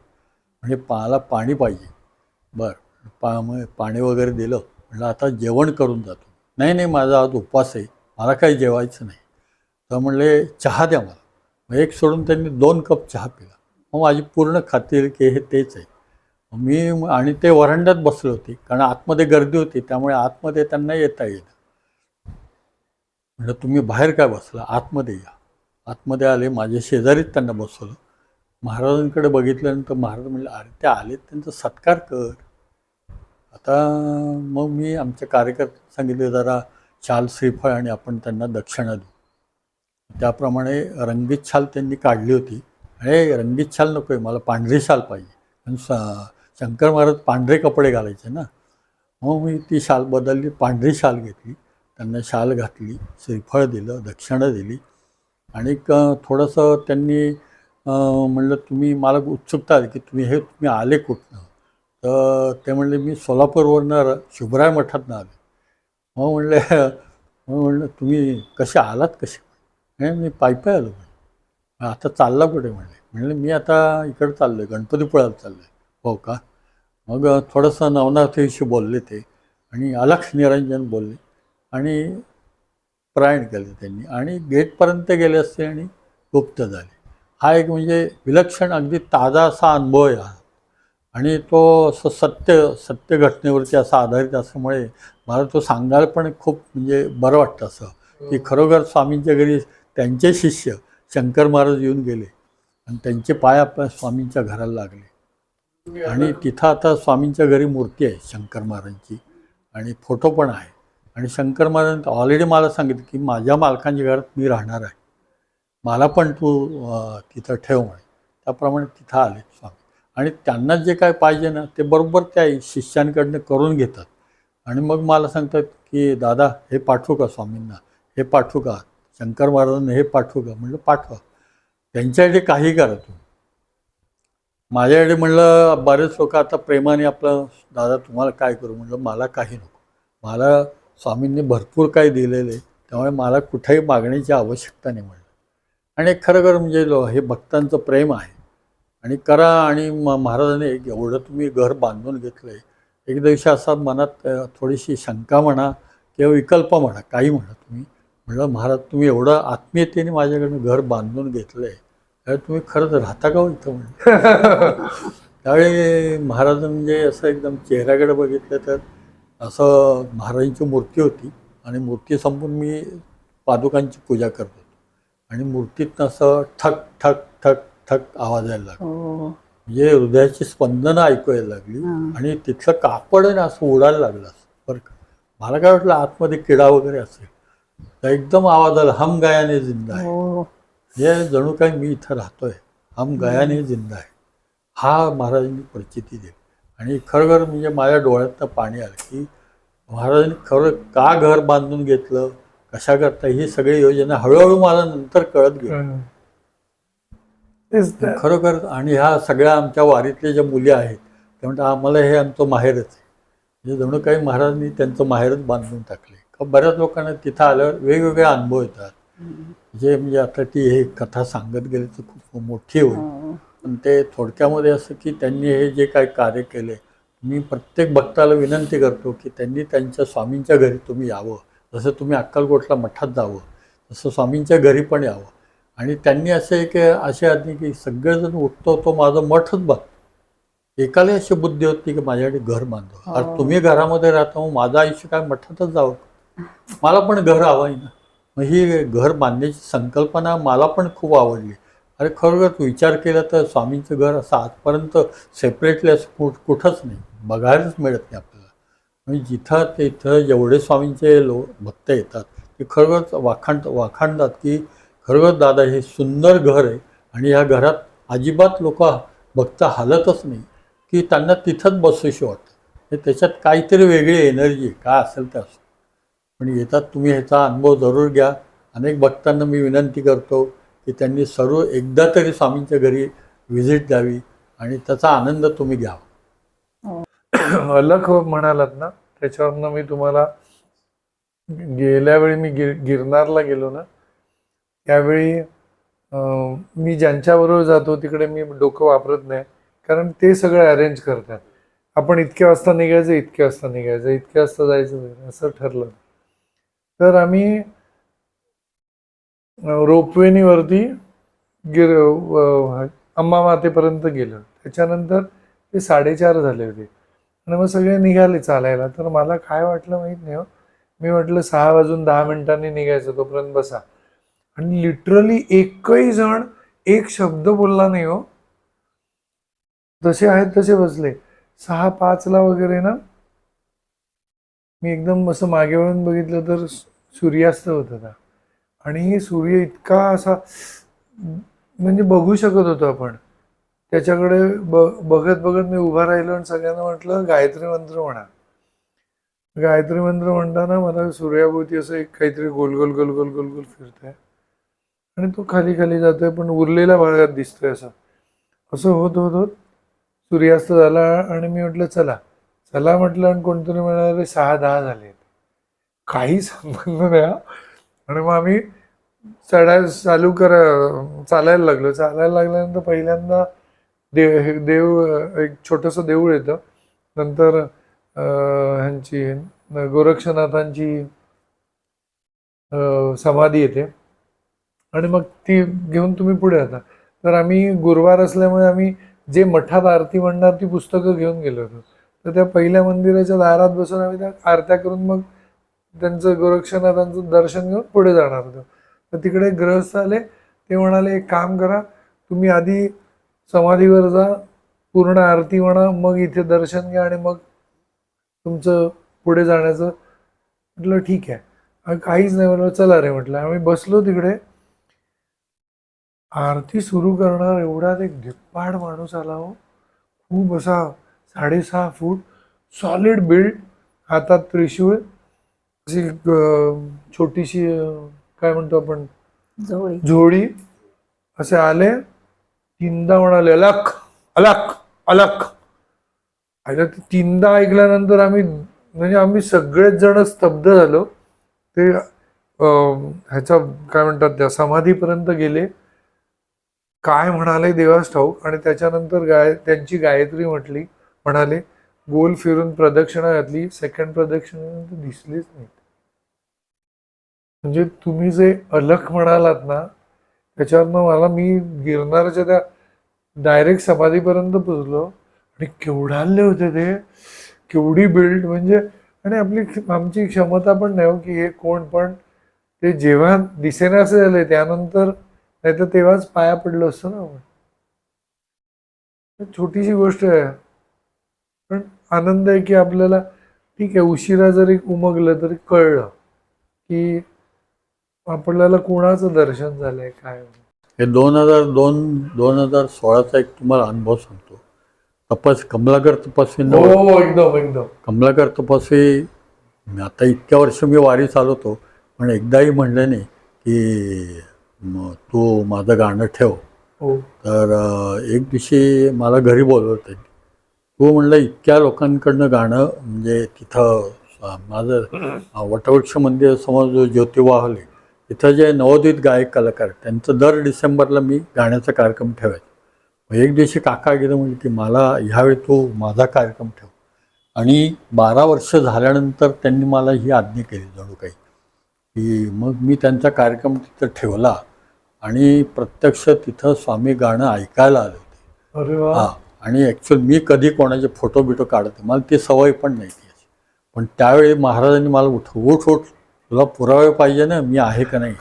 आणि मला उठवलं त्यांनी आणि मी असं सहज माझं अजिबात नाही. मी असं काकांचं शेवटचा गजर चालला होता आणि गजर मग फोटो काढत होतो, म्हणजे व्हिडिओ काढत होतो. व्हिडिओ काढता काढता इथं त्या माणसाकडे माझं लक्ष गेलं.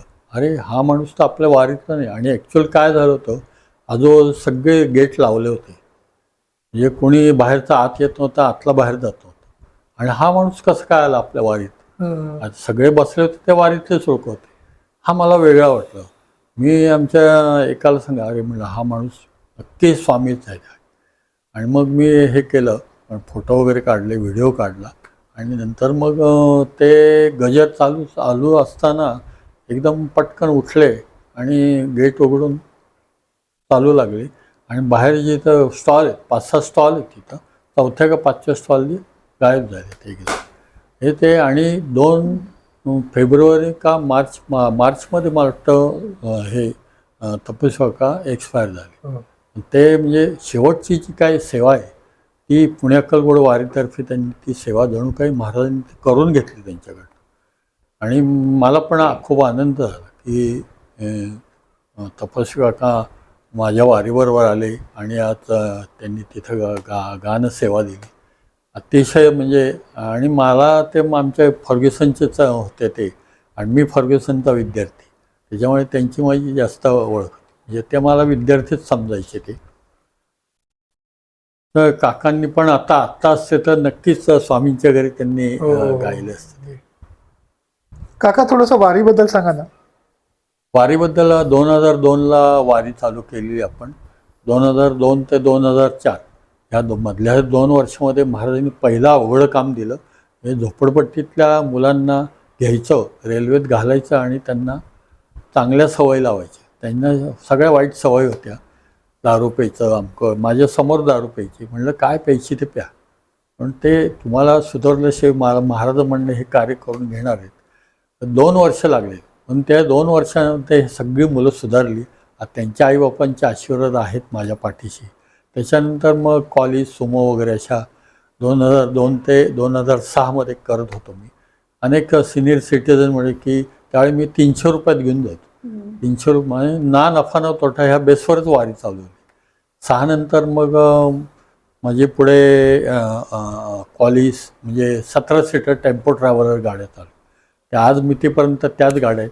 आणि आपल्या आता प्रत्येक एरियातनं गाड्या निघतात. आज 2000 रुपये घेतो. त्याच्यामध्ये 3 जेवणं, 2 नाश्ते, राहण्याचा खर्च, जाण्या येण्याचा खर्च, अभिषेकाचा खर्च, सगळा खर्च इन्क्लुडिंग 2000 रुपये आहे. हे सगळं महाराज ती सेवा करून घेत आहेत. आणि आता हे वारीचं आपलं 24वं वर्ष आहे. पुढच्या वर्षी 25वं वर्ष आहे. अक्कलकोटला मग राहतात कुठे? भक्तनिवासमध्ये. आज भक्तनिवासमध्ये राहण्याचं म्हणजे की आज तिथल्या जे अध्यक्ष आहेत, वटवृक्ष मंदिर आहे, ते मला सहकार्य करतात. ते म्हणजे खोल्यांची व्यवस्था ते करतात. त्यांना मी रिक्वेस्ट करतो की हे सगळे स्वामी भक्त आहेत, यांची राहण्याची तुमच्याकडनं सेवा झाली तर बरं होईल. पण ते ठीक आहे, ते करतात. जे काय असेल त्यांच्या रूमचे पैसे आपण हे पेड करतो. तर अशा पद्धतीने हे 24वं वर्ष आहे आणि हे अखंड चालू आहे. आणि पहिले 12 वर्ष तर मी दर महिन्याला जातो.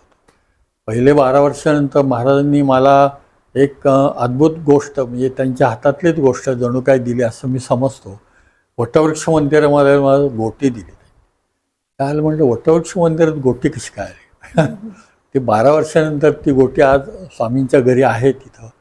आणि त्यांनी त्या गोटीचं एक गमक सांगितलं. ही गोटी जर एखाद्याच्या कपाळाला तू लावलीस की त्याचं ध्यान लवकर लागेल. पण ती म्हणलं चांगली आनंदाची गोष्ट आहे. म्हणलं ती गोटी आज महाराजांच्या घरी आहे.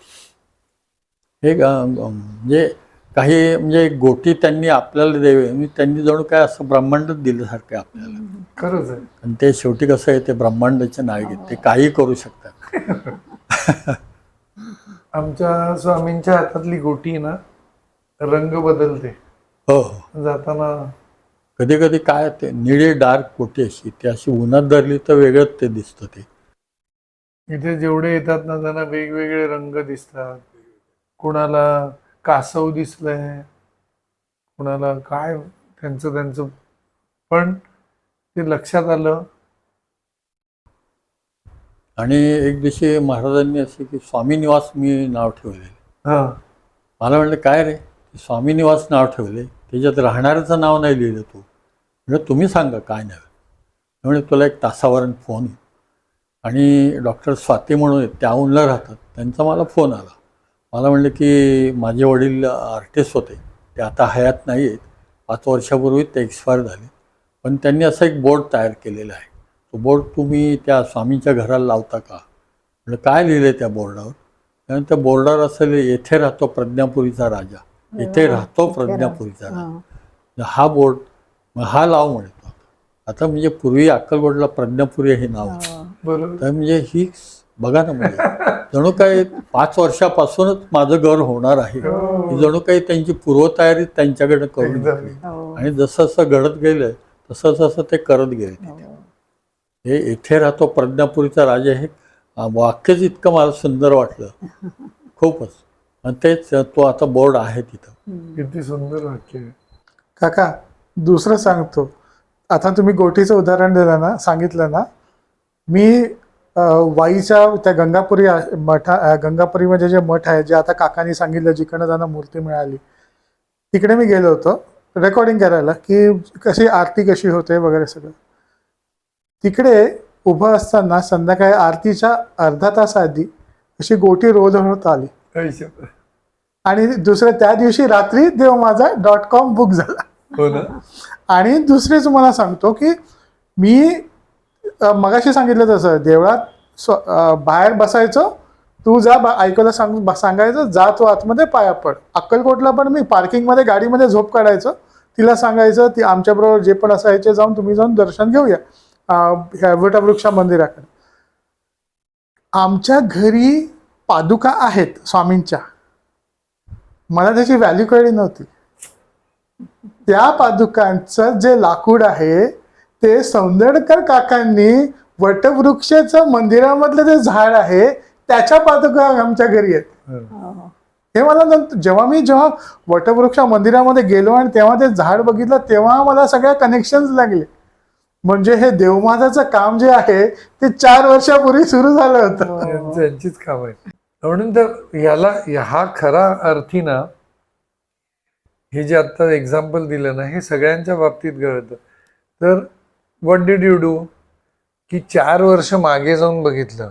हे काय सांगतात, भिऊ नको मी ज्या मागे आहे तो मागेच स्टोरी लिहितो. त्यांचे स्क्रीन प्ले एवढा परफेक्ट आहे ना की 4 वर्षापूर्वी 2002 मध्ये काय लिहिलंय ते हळूहळू 2025 पर्यंत आपण वाचायला लागतो. ते जर समोर ठेवून वाचलं तर माज येईल आपल्याला. ते मागे लिहून ठेवलंय ते बरं आहे, ते इकडे उमटायला लागतं आणि भराभरा. नाही, खरंच सांगतो, भिवू नको मी तुझ्या पाठी उभा आहे याचा अर्थ रिट्रॉस्पेक्टिव्हली बघ मी केव्हापासून तुझ्याबरोबर. हे ज्याला कळलं ना त्याला खरंच हळूहळू स्वामी कळायला लागले. अजूनही आता 26 वर्ष आम्ही आहोत, पण अजूनही कोणी मला विचारलं पेलावर पण नाही कळले. हा, अरे अजून म्हणजे आय डोंट नो की आम्ही किती जगणार आहे, पण त्या स्पॅनमध्ये किती समजावणार आहेत आणि किती अनुभव येणार आहेत. 2 अनुभवांच्या मध्ये जर गॅप आला आहे तर समजायचं की माझ्या हातनं हे सुटले आहेत. ज्या माणसाला कंटिन्युअस अनुभव येत आहेत तो ते अनुभव म्हणतच नाहीत. आपण म्हणतोय तसं की हेच मला काय माहिती, पण घडतंय हे मला कळतंय, घडतंय. खूप दिवस काही घडलं नाहीये याचा अर्थ मी I have drifted from the topic. मी कुठेतरी भरकटलोय. सो इट इज लवकर रिट्रीव्ह होऊन लवकरात लवकर परत येऊन ज्याला हे कळलं तो त्याला काय कमी नाही हो खरंच. आता काकांनी म्हटलं ना तसं कांदेवाडीच्या मठात आमच्या वडिलांनी आम्हाला 3 भावंडांना पायावर घातलं आणि स्वामींना सांगितलं ही तुमची मुलं. तर तेव्हा मी 10 वर्षाची होते. त्याच्यानंतर मी काही थोडीशी 15 वर्षाची वगैरे झाल्यावर वहीत जप लिहिला, मग बोटावर मोजला, मग मनात केला. मग आता कधी जप होतो आणि बंद होतो का होतो काहीच माहीत नाही. म्हणजे 55 वर्ष झाली स्वामींची माझ्याबरोबर आणि माझी स्वामींबरोबर अशी संगत आहे. आणि जे काही त्यांचं आणि माझं आपापलं म्हणजे जी अनुभूती आहे, म्हणजे मी मागच्या वेळी पण म्हटलं होतं की या हृदयीचे त्या हृदयी घातले, ते फक्त आपल्यालाच त्यांचं कळतं. आणि ते बरोबर हे दाखवतात वाट की की तू ह्याच मार्गावरून जा, ह्याच्या बाहेर नाहीच जायचं, तुम्ही ह्याच मार्गावरून जा. काका आता मी इकडे लाईट्स लावत होतो ना, मी सांगणार नव्हतो पण आता सांगूनच जातो. मला जाणं तर बाजूला कोणतरी उभं आहे. एक स्वामींचा तुम्हाला एक अनुभव सांगतो. हा, मी अक्कलकोटला वारी घेऊन जातो ना, हा, आणि एक दिवशी त्यांनी आज्ञा केली की मला गव्हाची खीर पाहिजे. हा. अहो म्हटलं गव्हाची खीर तर अक्कलकोटला कशी काय मिळणार? जनरली हॉटेलमध्ये गुलाबजाम, श्रीखंड वगैरे, बासुंदी फार फार. तुझ्यासारखं झालं पण पाव. गव्हाची खीर कशी काय मिळणार? तुला काय माहिती? थांब, तुला 1 तासाभरानं फोन येईल, ते तुला सांगतील की गव्हाची खीर कुठं मिळते ती. आणि मला सुहास देशपांडे म्हणून आमच्या वारीमध्ये पूर्वी यायचे ते, तर त्यांचा मला फोन आला. मला म्हणले, दादा त्या वळसंगवाडा हॉटेल आहे ना, तिथं उत्तम गव्हाची खीर मिळते, मी 3 वाट्या पिली म्हणे. तुम्ही मग त्यांनी मला सांगितलं, तू काय सांगतो, गव्हाची खीर मिळत नाही. मग आज मितेपर्यंत आम्ही वळसंगवाड्यामध्ये जेवण करतो आणि स्वतः तो हॉटेलचा मालकाचे ह्या पादुका इतका विश्वास आहे, तो स्वतः नैवेद्य दाखवतो. आणि तुम्हाला सांगतो इतकं कमी रेटमध्ये तो, हे अर्थात हे सगळे स्वामी भक्तांना त्याच्याकडनं अन्नदानच होतं, पण कमी रेटमध्ये ते जेवण देतात. आणि खरोखर ही महाराजांची कृपा आहे की तिथं आले की पाहिजे तो गव्हाची खिरीचं नैवेद्य असतं. आणि येताना आमचं पुरणपोळीचं जेवण असतं. तर सुनील हॉटेल म्हणून आहे, त्यांचं ते स्वतः ह्या पादुकां भयंकर भक्त आहेत. त्यांचं हॉटेल छोटं होतं, पण आता इतकं वास झालं आहे की त्याचे 2 हॉल त्यांनी केलेले आहेत. आणि ह्या सगळ्या पादुकांचीच जणू काही कृपा असेल त्यांच्यावर.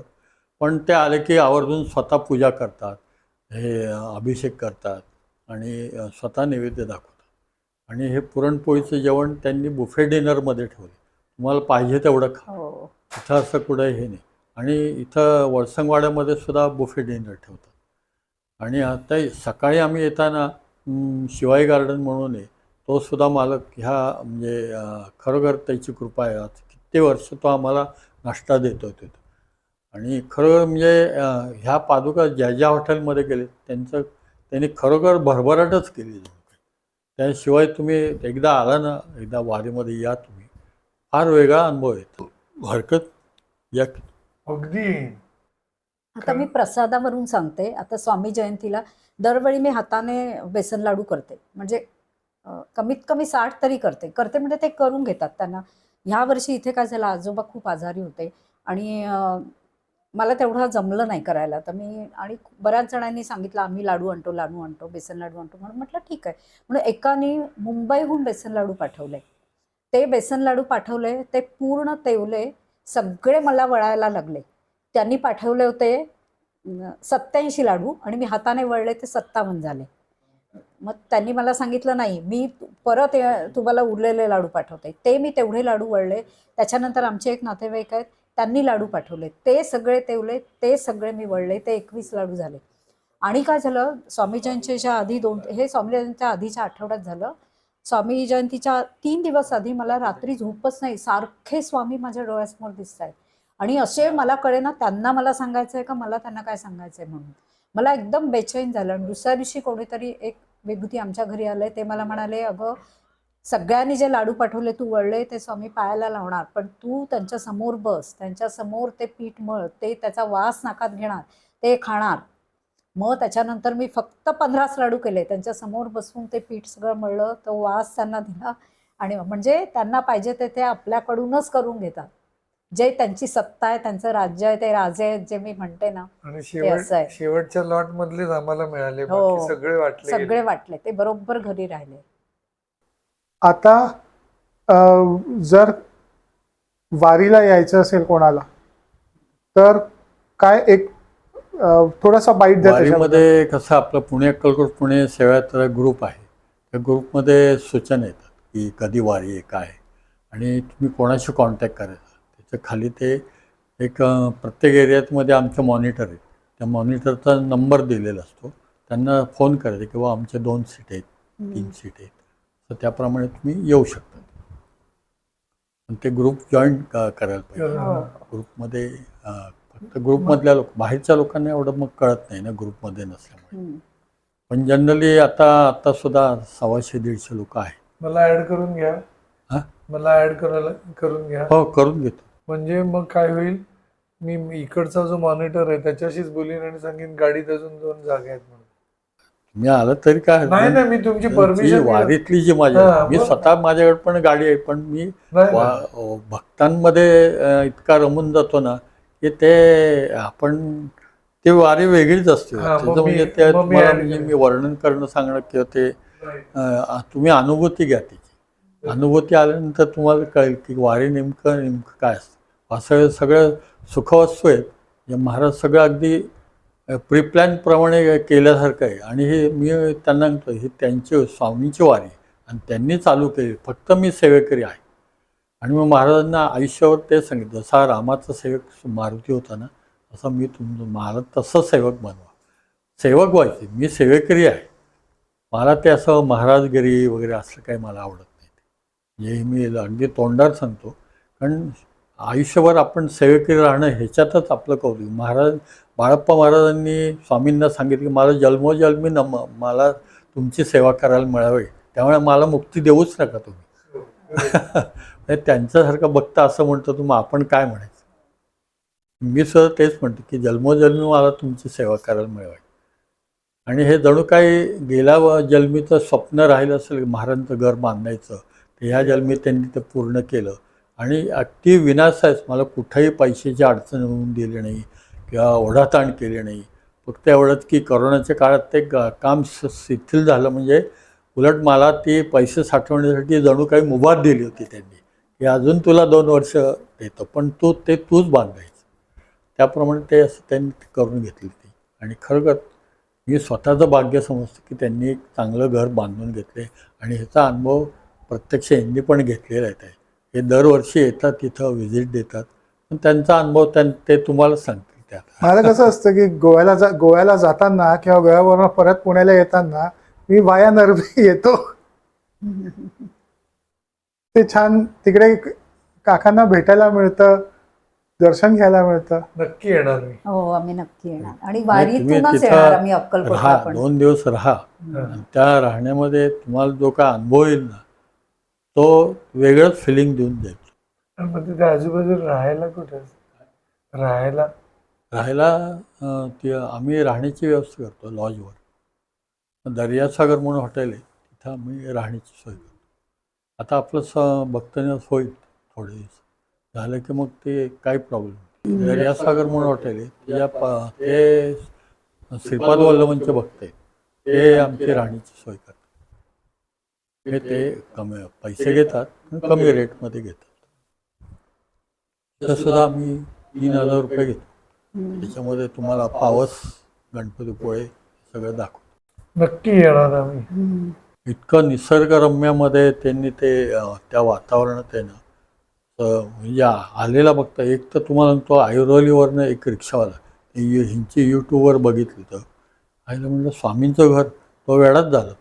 तो तिथं ऐरोलीवरनं रिक्षाने आला आणि 12 का 14 तास त्याला लागले. बायको, मुलगा आणि तो 3 जण रिक्षाने आले. आणि ते घर बघून तो वेळाच झाला. म्हटलं काय, म्हणलं माझं इतकं. बायकोला म्हणलं काही कर तू, म्हणून आपण रिक्षा काढू, पण रिक्षाने जायचंच.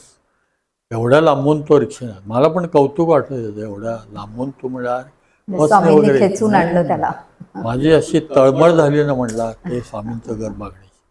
आणि आला म्हणलं दादा एकच काम करा, कन्फर्मेशन लेटर पाहिजे. टाटाचं काहीतरी कंपनीचं कन्फर्मेशन लेटर त्यांच्या मुलाला पाहिजे होतं, तेवढं मिळालं तर बरं होईल. म्हणजे ते त्यांना सांगतो. आणि तो घरी गेला आणि त्याला कन्फर्मेशन लेटर आलं, टाटाचं मिळालं. मुलगा पण चांगल्या मार्काने आता पास झाला. त्याचा मग एकदम जाम विश्वास असला. म्हणलं पण त्याला एकच सांगितलं, म्हणजे नॉनव्हेज सोडून दे, महाराजांची आज्ञा आहे असं समज. तुम्ही महाराजांसाठी काय करता, महाराजांकडे तुम्ही मागता मला हे द्या ते द्या, पण त्यागी वृत्ती पाहिजे तुमची. म्हणलं हे नॉनव्हेज सोडून दे. म्हणला मी हळूहळू तर नक्कीच सोडेन. आणि आत्ता तिथं जे रत्नागिरीचे सेवेकरी आहेत ना, ते पूर्वी नॉनव्हेज खायचे. आता सेवेत राहिल्यामुळे अजिबात बघत सुद्धा नाही ते. हे ॲटोमॅटिकली महाराजांच्या सेवेत ते होतंच ते. शेवटी कसं आहे, त्याग केल्याशिवाय तुम्हाला गोष्टी काही मिळतच नाही. त्यागी वृत्ती पाहिजे. त्यांना म्हणलं, हे बघा, तुम्ही स्वामींकडे काही मागू नये. मी वारीतल्या लोकांना एकच सांगतो, नवस बोलू नका. त्यांना आवडत नाही, मागितलेलं आवडत नाही. तुम्ही एक विचार करा, साधा विचार करा. एखादा तुमच्याकडे माणूस आला, हो मला 10,000 रुपये पाहिजे, तुम्ही लगेच विचारच पडेल. तुम्ही नाहीच म्हणणार, 10,000 रुपये माझ्याकडे नाही. पण हीच जर तो माणूस तुमची भक्ती करायला लागला की तुमच्या सेवेत राहिला, तर तुम्हाला नक्कीच वाटणार की ह्याला 10,000 रुपये द्यावे. असं आहे ते. सेवा केल्याशिवाय मेवा मिळत नाही. आमच्या घरी पण स्वामी आले. 25 वर्ष झाली आम्ही नॉनव्हेज सोडून. आमच्याकडून काय काय पोथ्या पुस्तकं वाचून घेतली त्यांनी, आम्हाला स्वच्छ केलं आणि मग ते आले आमच्या घरी. महाराजांनी पहिल्या वर्षी माझ्याकडनं हजरत बाबाजींचं पुस्तक आहे. ते कॅम्पमध्ये हजरत बाबाजींचं दर्गा आहे, त्यांच्यावरती करमरकर म्हणून होते, तर त्यांनी ते स्क्रिप्ट लिहिलं होतं म्हणजे. आणि ते कोणीच प्रकाशन करणं. आणि ते त्यावेळी ते एक्सपायर झाले, पण त्यांनी ते जे स्क्रिप्ट आहे ते आमचे शिंदे म्हणून ते पूर्वी ते अक्कलकोट देवस्थानचे सचिव होते, सुभाष शिंदे. तर त्यांच्याकडे ते स्क्रिप्ट होतं. ते मला म्हणे की तुम्ही ह्याचं प्रकाशन करता का. मी ते वाचलं, मला ते खूप चांगलं वाटलं. त्याचे मी प्रकाशन केलं. 2,000 प्रती काढल्या, सगळ्या संपल्या त्या. त्याच्यानंतर भक्तांचं आराध्य दैवत हे कृष्णकांत नाईक लेखक होते, त्यांनी ते लिहिलं होतं. त्यांचं एक 100 पानाचं पुस्तक ते प्रकाशन झालं. आणि एक मुलुंडचे एक काय बरं त्यांचं, त्यांनी एक मला फोन केला की एक माझं असं स्वामी चरणांचे दर्शन, स्वामी चरणांचे दर्शन, चकोर आजगावकर लेखक होते. तर त्यांनी ते मला हे केलं की तुम्ही हे पुस्तक प्रकाशित करा. आणि त्यांनी एक अशी 13 गाण्यांचा एक संच होता. तर तो 13 गाण्यांचा संच वर्षा भावे म्हणून होत्या, त्या शिवाजी पार्कला राहायच्या. तर त्यांनी त्यांच्याकडे ती सीडीचे हक्क होते. तर मी त्यांना म्हटलं की ह्या इतकी सुंदर गाणी आहेत, मग तुम्ही हे प्रकाशित का नाही करत नाही. ते म्हणले की काय असं. स्वामींनी 100 सीड्या आमच्याकडनं काढून घेतल्या. आणि त्याच्यात गायक कोण होते, रवींद्र साठे, अजित कडकडे आणि स्वतः कमलाकर भागवतांनी त्याला संगीत दिलं होतं, आणि वर्षा भावे, अशा सगळ्यांनी ते सुंदर गायलं होतं. आणि म्हणलं इतकी सुंदर गाणी तुम्ही अशी मागं काढली. मग त्याचं प्रकाशन मी केलं. 1,000 सीडी काढून प्रत्येक पुस्तकावर फ्री दिलं मी. माझं फ्री देण्यावर फार भर असतो. आणि एक आमचे डॉक्टर हे आपले नाशिकचे हे होते पाटील म्हणून, तर त्यांनी एक स्वामी चरणांचे दर्शन असं एक पुस्तक लिहिलं होतं. आणि ते म्हणजे तुम्हीच हे प्रकाशित करा. आणि त्यांनी पुणे विद्यापीठाची PhD केली स्वामींवरती. ते पण स्वामींची कृपा अशी की ती पुस्तकं बरीचशी फुकटच वाटली. पण पैसा हा माझा महत्त्वाचा नव्हता. माझ्या गुरूंचा प्रचार आणि प्रसार व्हावा म्हणून आता वारीमध्ये सुद्धा आहे ना, आम्ही एवढी 2-2.5 हजाराची मूर्ती देतो, फ्री देतो. एक लेडीज आणि जेंट्स दोघांना लकी ड्रॉ काढतो. आणि महाराष्ट्रावर मला कोणाच्या घरी जायचं आहे ते. ह्या कित्येक वर्ष हे आम्ही हे करतोय असं. आणि छोट्या मूर्त्या तर प्रत्येकाच्या घरी मी देतो. ज्यांच्याकडे नसेल तर दादा आमच्याकडे मूर्ती नाही, घ्या. पण ते मोठ्या मूर्त्यासुद्धा त्या मोठ्या मूर्तीचा जो आहे ना, ते स्वामी ठरवतात. आणि आत्तापर्यंत जे जे खरे स्वामी होते त्यांच्याकडे त्या मूर्त्या गेल्या. मला एक विचारायचं तुम्हाला, मला असंच म्हणजे कासगाव म्हणून जे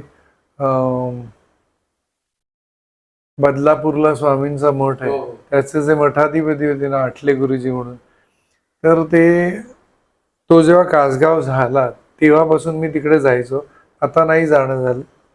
पण तेव्हा त्यांना नमस्कार करताना त्यांनी मला एक छान आशीर्वाद दिला होता. मला म्हणाले, सोन्यासारखा माणूस आहेस, ज्ञानदान कर आणि अन्नदान कर. पण त्यानंतर आजपर्यंत ना मी खरंच म्हणजे बँकेत पण शिकवायचो, असंही शिकवतो, पण अन्नदान करायचंय तर मला काय सांगायचं, इतकं सगळं तुम्ही एवढं हॉटेल आहे अमकं आहे, त्यांना काय, तर त्यांना समजा अन्न पाठवायचं म्हणजे काही शिदा. तांदूळ अमकं पाठवायचं असेल तर मला प्लीज सांगा ना. याचं कारण सांगतो. नाशिकला जेव्हा सारस्वत बँकेने नाशिकची बँक टेक ओव्हर केली होती तेव्हा मी तिथे शिकवायला गेलो होतो त्या नवीन स्टाफला. त्या नवीन स्टाफला कुठनं तरी कळलं होतं हा स्वामी वेडा आहे. आणि 2 दिवस झाले आणि मला ते म्हणाले की सर उद्या आम्हाला तुम्हाला कुठेतरी घेऊन जायचं, तुम्ही नाही म्हणू नका. मी म्हटलं नाही म्हणत नाही, पण निदान सांगशील की नाही कुठे घेऊन जाणार आहेस ते. तर म्हणाले की इथनं नाशिक पासून थोड्या अंतरावर दत्तात्रयांचा आजोळ आहे, करंजी गाव म्हणून, तर आम्हाला तुम्हाला तिकडे न्यायचं आहे. तर आपण तिकडे 7च्या आत 6:30च्या आत पोचायचं आहे, आपण खूप लवकर जाणार आहे. मी तिथे पोचलो.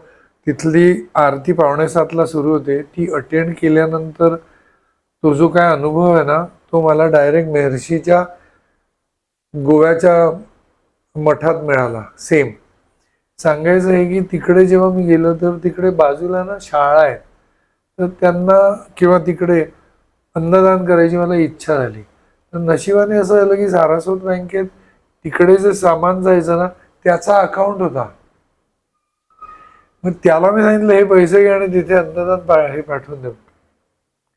तसं मला इथे आता तुमच्याशी बोलताना इच्छा आली की अक्कलकोटला एवढा व्याप आहे, आपण कुठे कुठे, तर तिथे अन्नदान करताना मला फक्त तिथले हे वाणी किंवा कोणतरी सांगा ना की जिथे मी हे डायरेक्ट त्याला UPI ने पेमेंट पाठवलं, आपल्याला हवं तेवढं ते अन्न तिकडे. मी गुरुमंदिरात मी हे करतो. आता गुरुमंदिरामध्ये म्हणजे प्रत्येक वारीला मी 5,001 रुपये देतो. म्हणजे आता आमच्या 3-3 महिन्यांनी वारी असतात. तर प्रत्येक वेळी म्हणजे त्यांना एक सांगितलं, आत्ता रात्रीचं जे जेवण आहे ते आमच्या संस्थेत, तुमचे इतर लोक किती येऊ द्या, आता आमच्या वारीतले एवढे लोक आहेत, आम्ही 5,001 रुपये त्यांना मी पावती दरवेळी फाडतो. तिकडे पण द्यायची मला तीच इच्छा आली हा होती. तिथं.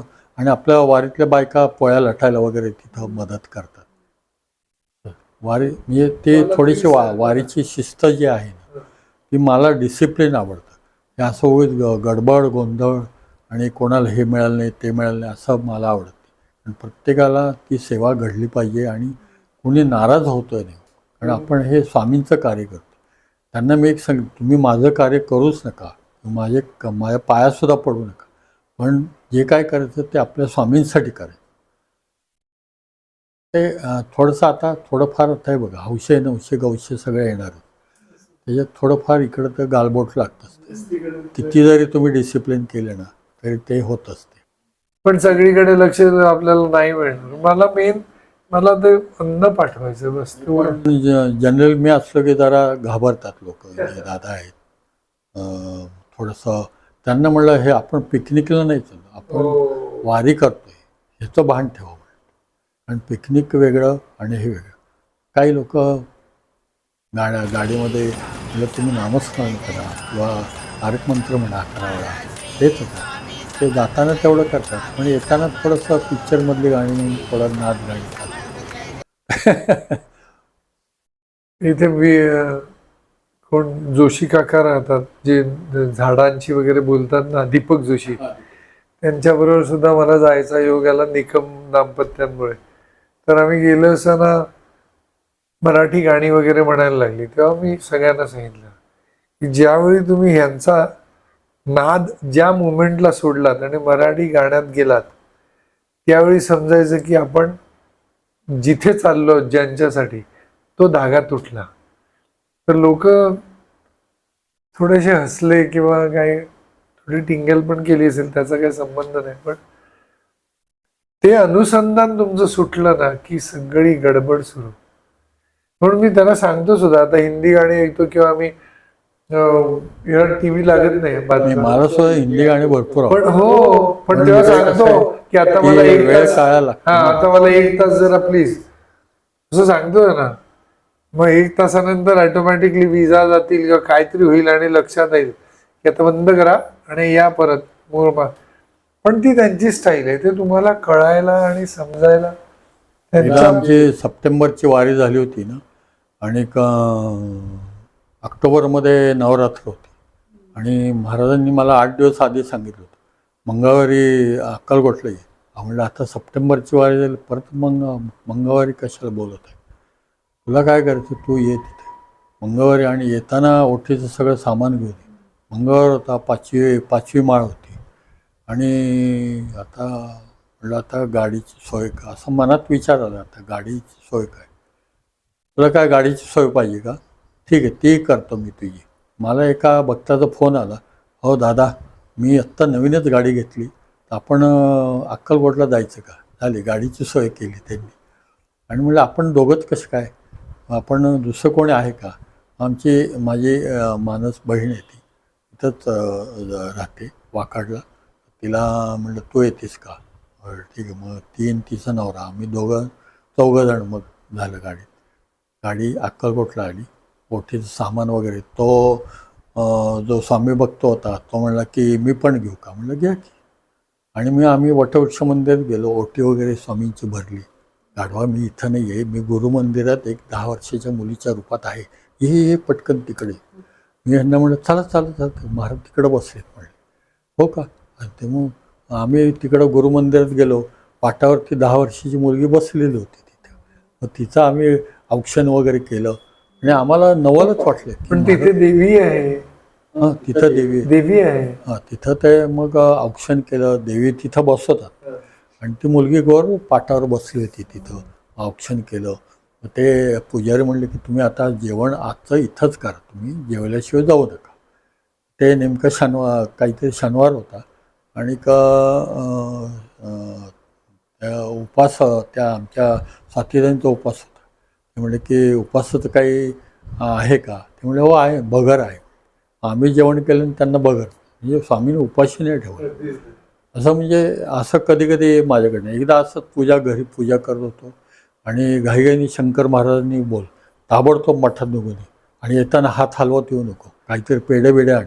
मग मी घोडके पेढेवाल्यांचे पेढे घेतले आणि गेलो, पुजाऱ्याला पेढे दिले, बाहेर आलो तर ते धोरणात ते खिचडी दिली, ती खाल्ली. तरी काही अनुभव नाही, काही नाही, काय कशाला बोलवलं यांनी घाईघाई. आणि मग थोडासा नाराज होऊन मी आपला पेढ्यात पुडा घेऊन डिकीत ठेवला, आणि एकदम अचानक माझ्या गाडीच्या बाजूला एक आणि मंगळवार होता त्या दिवशी, आणि हिरो पातळ नेसलेली बाई, जसं हे स्वामी मांडी घालतात तशी मांडी घालून बसली होती बरं का. आयला म्हणजे, आणि तिने काय विचारावं, पैसे वगैरे काय मागितले नाही, काय रे प्रसाद आणला का रे, हो म्हटलं आणलाय. प्रसाद तिच्या हातावर ठेवला. आणि मला इतकं म्हणजे असं भरून आलं की महाराजांनी का घाईघाईत बोलवलं, की तिला आदिमायाच्या रूपात ते दर्शन द्यायचं होतं. आणि ह्याच्या आधी तिथं काहीच नव्हतं, माझी एकटीची स्कूटर होती, आणि ती बाई कशी काय आली स्वामींसारखी मांडी घालून माझ्याकडे प्रसाद आणलाय का काय विचारते. हे सगळं असे माझ्याकडनं असं आघाडीत काही घडतं ना, मला सुद्धा त्याचं कधी कधी आश्चर्य वाटते, कसं काय घडतं, म्हणजे मीच कधी कधी संभ्रमात पडतो असं.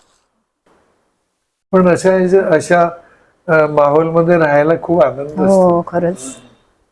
संभ्रमात जरी पडलो ना तरी हा आनंद ना ज्याला मिळाला, म्हणजे तुम्हाला मिळाला, आम्हाला पण मिळतोय ना तो. तुम्हा तिघांनाही आम्हाला आज वेळ दिला, तुमच्या चर्चा ऐकून खूप छान वाटलं. असेच आपण पुढे आणखीन एपिसोड्स बनवूया. नक्की नक्की. श्री स्वामी समर्थ.